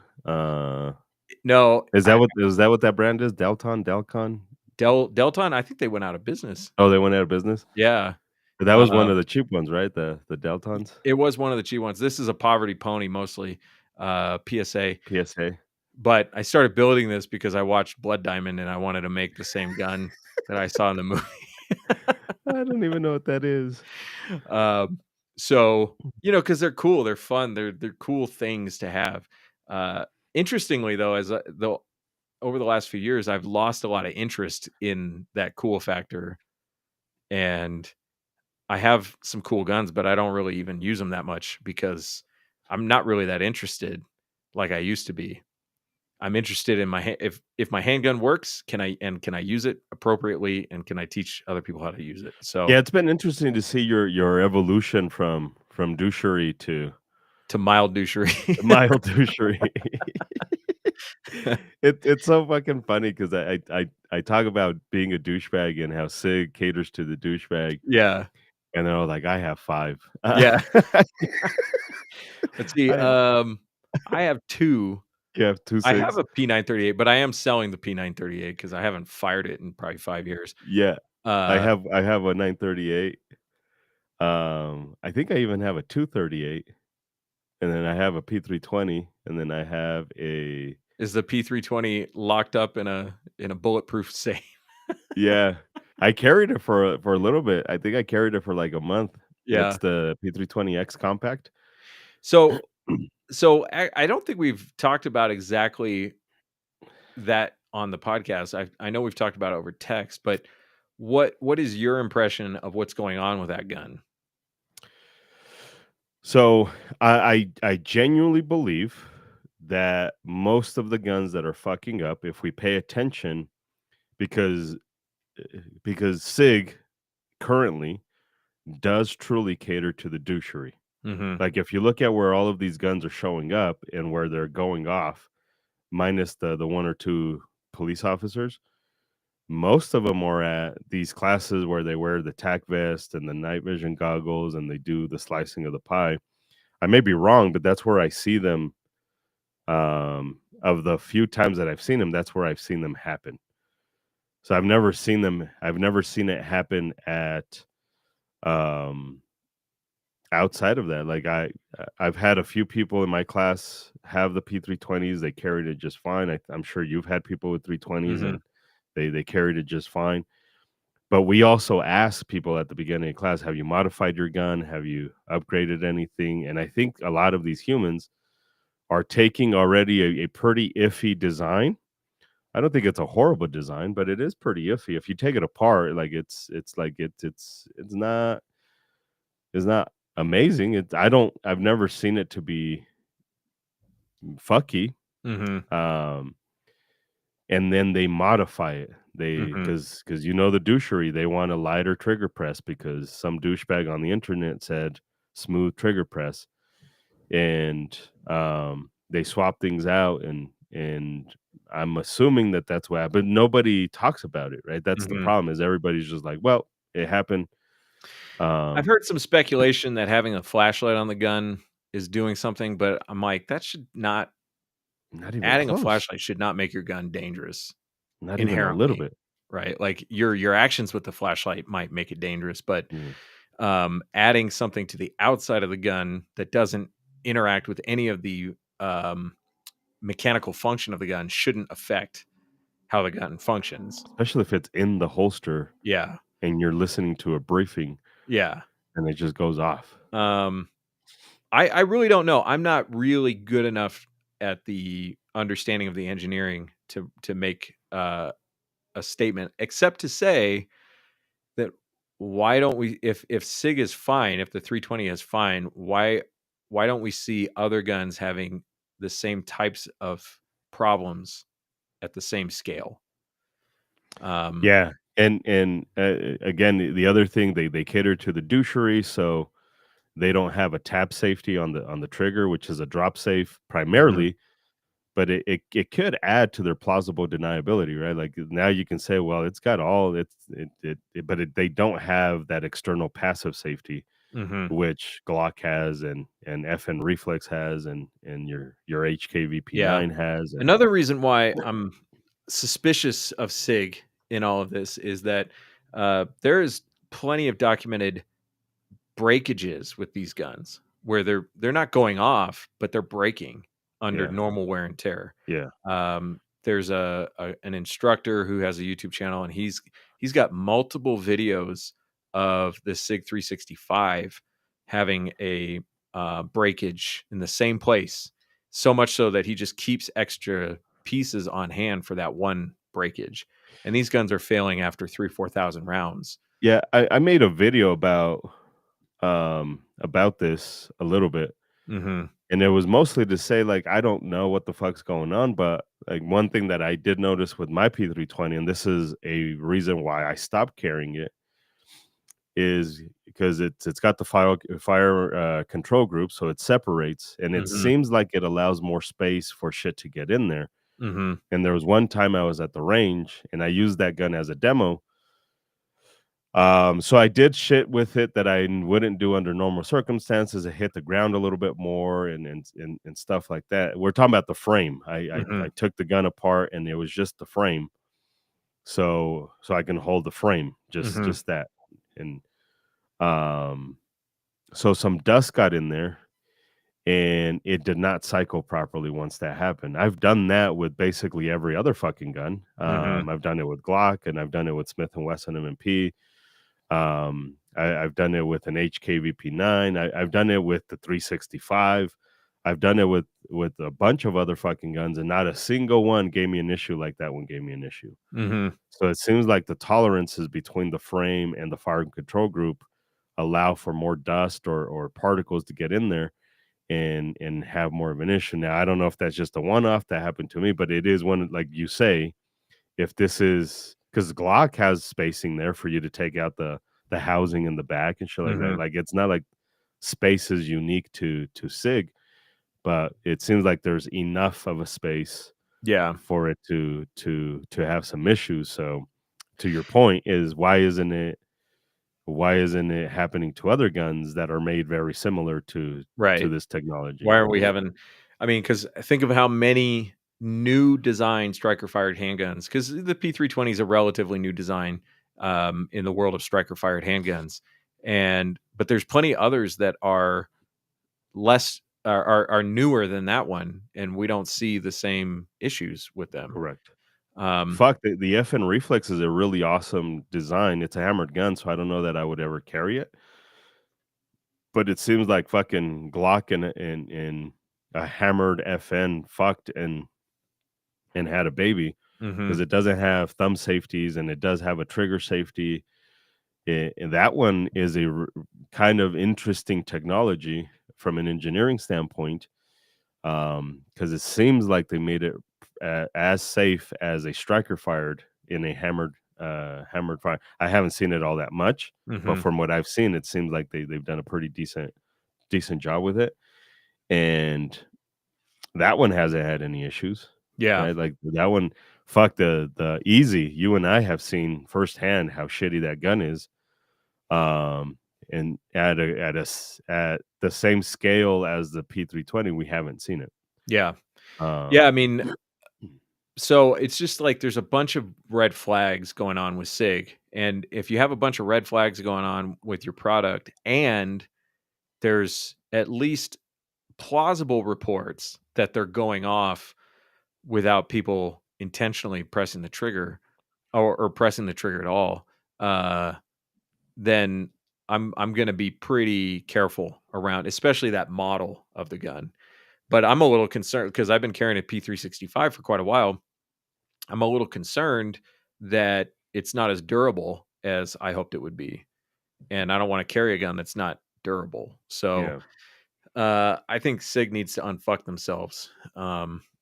But I think they've got the wrong priorities. They're trying to preserve. They're they're doing the fallacy of sunk costs. We put this much into it, we can salvage it, and it's like maybe you should just pull your product off the market for a little while and Go back to the drawing board.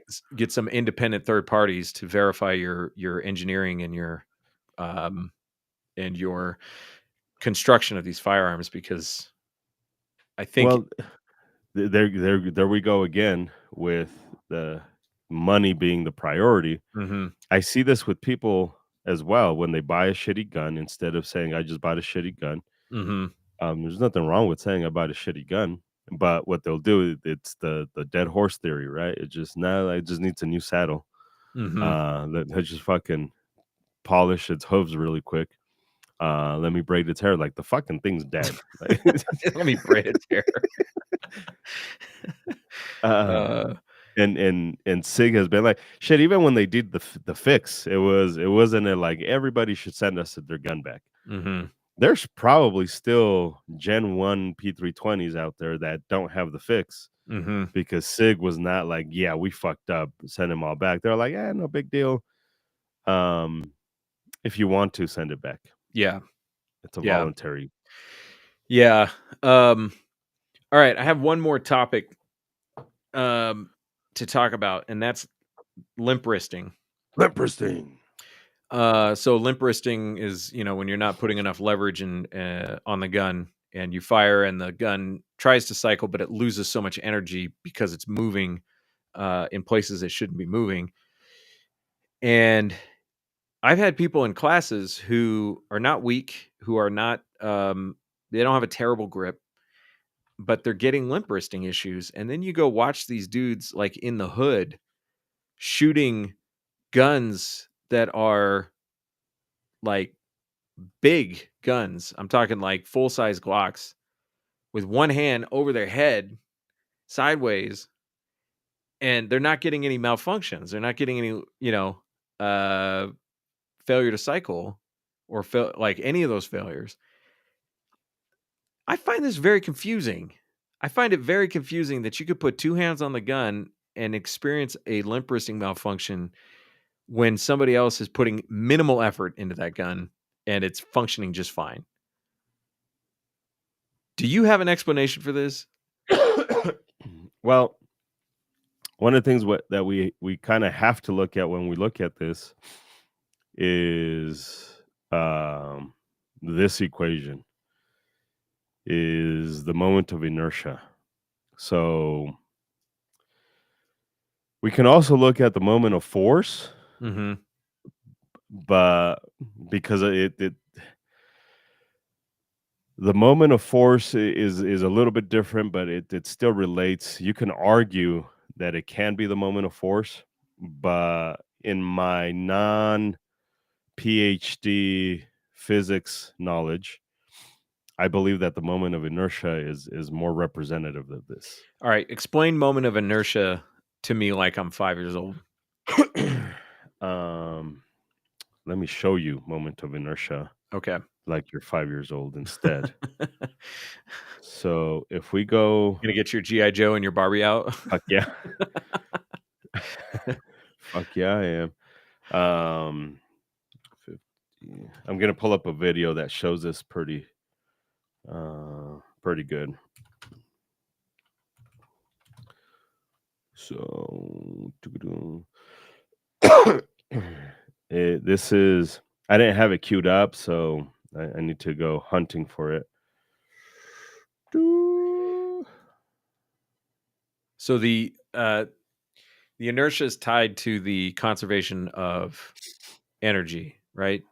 Yeah, I mean, it at the end of the day, it's just angular momentum.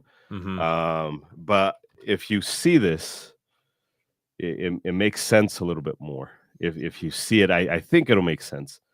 But so here we go. I found it. And it doesn't matter if you can hear it or not. But so if we go to like right about here, this is when I talk about like people look at guns aesthetically and they're like, I'm gonna choose a gun because it looks awesome. They're like, you ignore the moment of inertia. So this is the moment of inertia. He presses the trigger, the third law of motion kicks in, energy comes out the barrel, and then energy comes back because every action has an equal and opposite reaction. And if you notice, because he doesn't have a really stable grip, which is fine, or stance overall, the energy, this is where you get the energy times the distance of the point of rotation squared.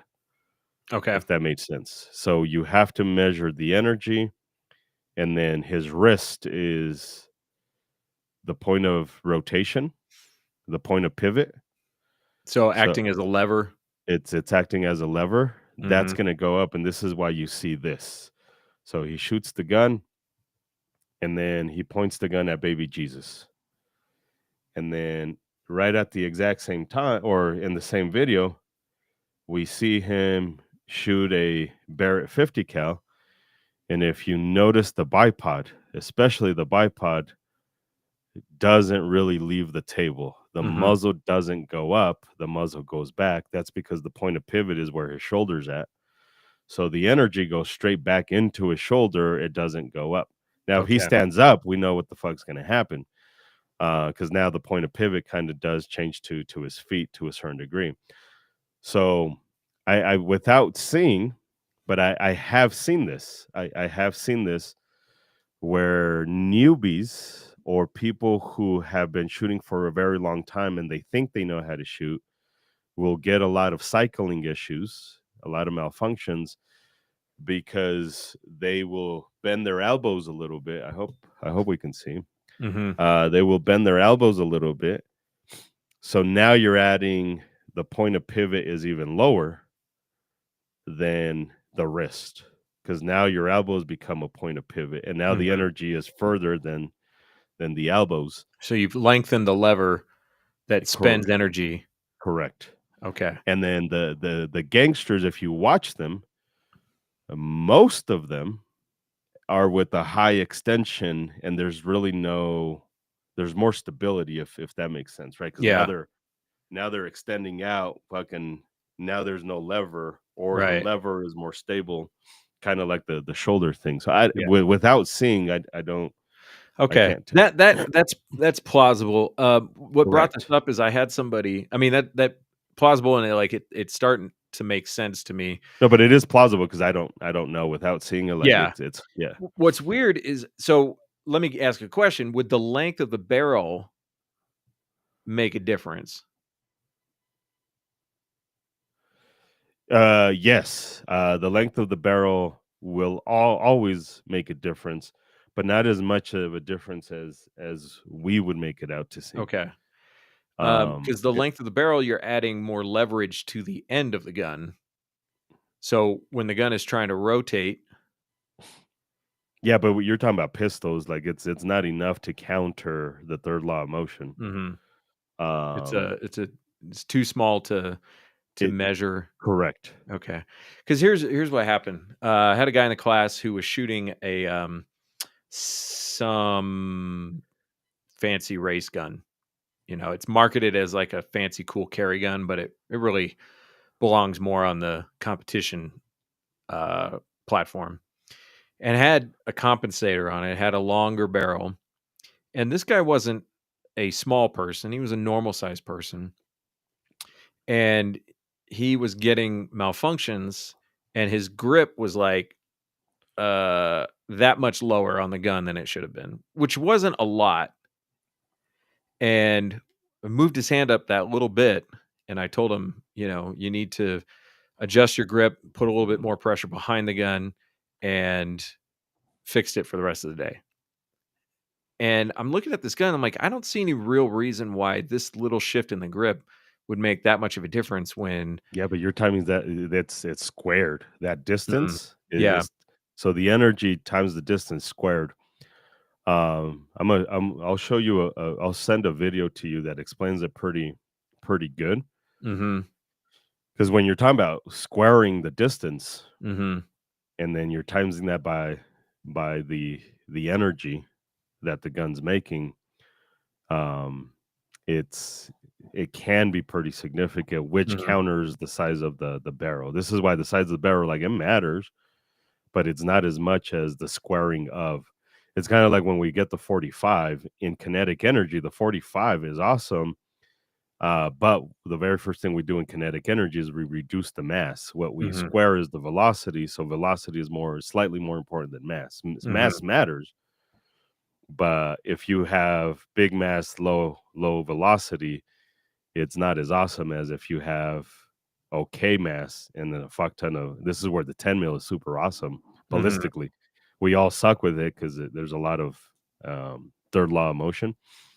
Um, but anyways, So the posture of the gangbanger is a lot of times is gun up higher than the line of sight, uh, straight arm, straight arm, bent wrist, yeah.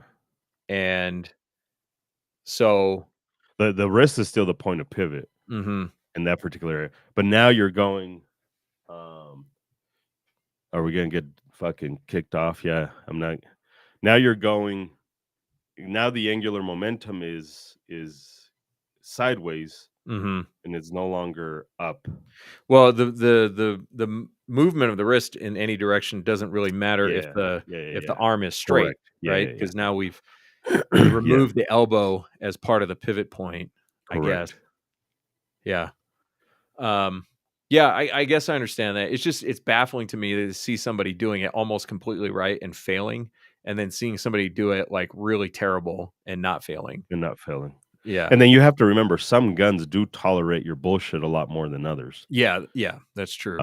So there are some guns that will tolerate your bullet, like Glock, as bad of a reputation it has with limp wristing, it actually tolerates bullshit pretty well. Mhm, Um, More so the Gen 3s than the Gen 5s. I do see in Gen 5s a little bit more malfunctions, mhm. cycling issues because of that.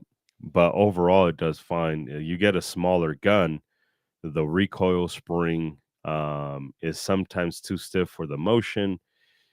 Um, so there's just a fuck ton of variables. Some Yeah, guns tolerate. So we don't know if the gangbangers are just carrying guns that tolerate the bullshit a yeah. little bit more.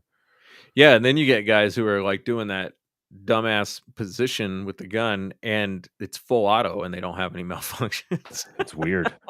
Fucking weird. Um, Maybe they just pray harder than everybody else. yeah, yeah. So gun website said apathy. Yeah, I think that's part of the equation with the, decline of the Second Amendment.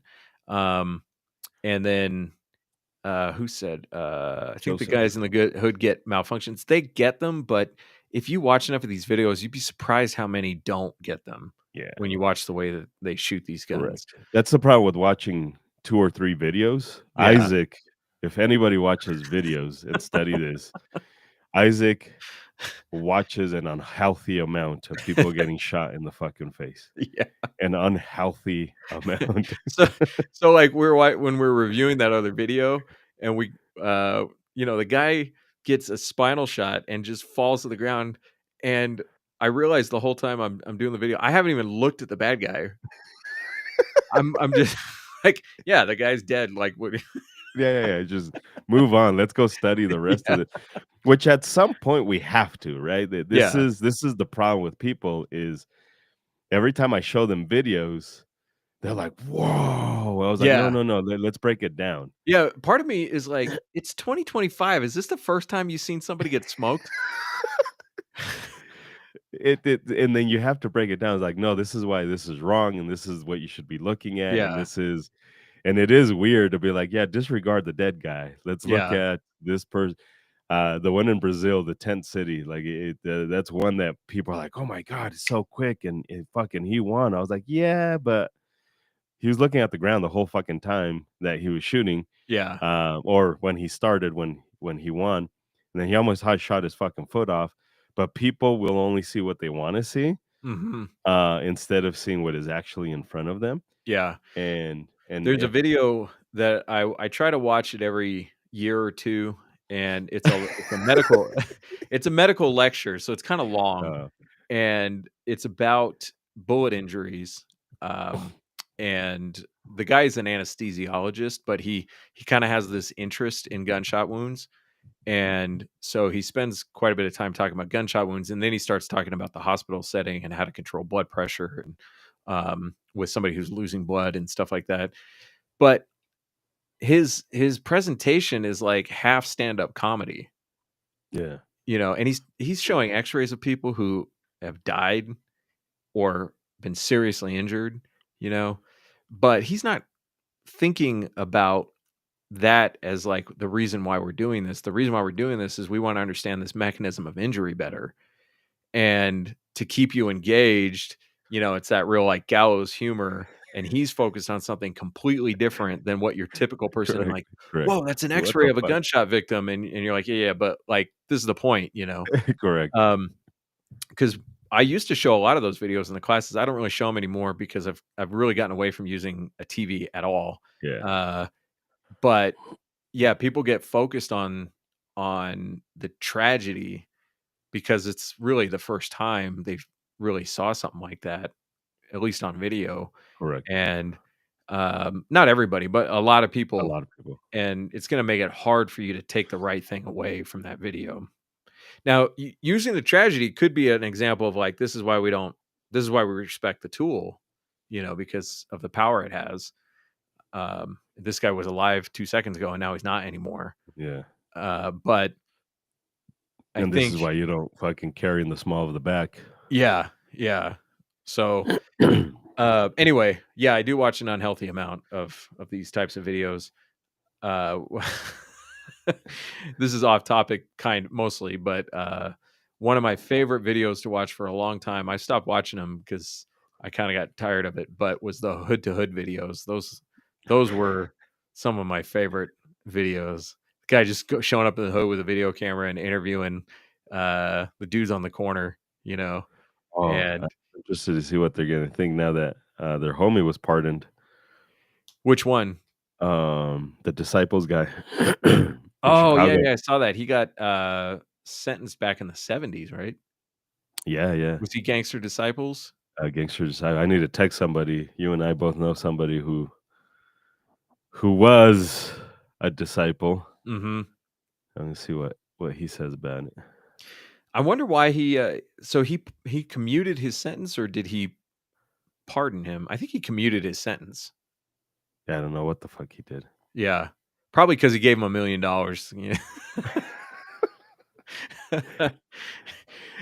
Yeah.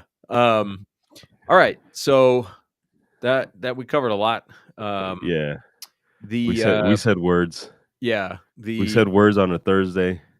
The gun giveaway is wrapping up on, what day is it? Someday we should consider adding more days to that fucking gun giveaway. Yeah, we should, because right now I don't think we've even raised what it's worth. So no way. That's a fucking $5,000 gun, $8,000 no, gun? not 5,000. I'd put it somewhere between $2,500 and $3,000 with the ammo. No. With the ammo, it's definitely up over 3,000. No. Well, if you're gonna go to gun broker, that's this is a Russian Vepr? Yeah, with the long barrel, 23-inch barrel, and a POSP scope. Maybe I showed the wrong one last time, but and maybe it's not the because yours is what caliber? 7.62 by 54. Oh, okay. Yeah, this is which is the most rare, I think. No, I think the AK-74. I think the 545 by 45 is the most rare in the Veprs in the United States. Because if you go to Atlantic Firearms, you can get some for it's $8,000. Oh, what? Yeah, but it's the 74. Yeah, that's the 545. But even the 47 is $79.99. AK-47, RPK 4733. Oh, because they're RPKs. Yeah. Yeah. Yours is not an RPK. No. It has a long barrel, but it has a single stack magazine. So it's the RPKs are even more rare than the Got it. Yeah. So I have a Wasser RPK garbage can gun, and it's worth like $2,000 because you just can't get them anymore. So actually, it's not a Wasser technically. It's a Romanian, but I bought it for $600 before they got expensive. Yeah. So anyway, $5. You could have it for $5. You could have this gun for $5. If you go to gunsforeveryone.com/legal-fund, tickets are $5, and your odds of winning are pretty good, way better than the Powerball. So yeah, and you helped the lawsuit more than anything else. You helped the lawsuit, so get on that. We're probably going to consider extending it. Sucks to do it, but if it's a fucking $3,000 thing and tickets don't represent that, it's kind of difficult to justify it. Somebody will win it. It's not like somebody won't win it. It's not like we'll back out of it. we're committed to it. And it's happened a few times where we lose money, and it is what it is. But um, we'd like not to lose money. Isaac would like to not lose money on this shit. Well, I'm already losing money. I just wanted to go for the lawsuit. So Yeah. So um, help the us out with that. Share it. Tell people about it. Have the conversation. One of the things that you guys don't do, you guys are awesome showing up and shit like that. But I've noticed that our people who follow us don't share our shit. mhm. And it sucks to put you guys out there like that, but it's very few humans share it. I get it, busy, all that shit, but help us out, share it. Hate to be annoying and cliche-ish, but this lawsuit is really, really important, and the only way it works is if you at least share the information. Mhm. That helps us out a lot. Yeah. All right. And classes on the calendar as usual. Competition, June Competition. 29th. Oh, the Concealed Carry Cup. Yes. Yeah, competition. If you want to qualify for your permit, competitions qualify in the state of Colorado and many other states. We have one coming up June 29th. Concealed Carry Sanctioned Cup. competition. This is Sanctioned the real deal. competition. GFEnational.com. You find the information there. And it's going to be at Empire Gun Club. Empire Gun Club. Yep. Yep. And yeah, you can go, and that counts for renewals and for new concealed carry permits. Yep. So, Yep. how many people can sign up for that?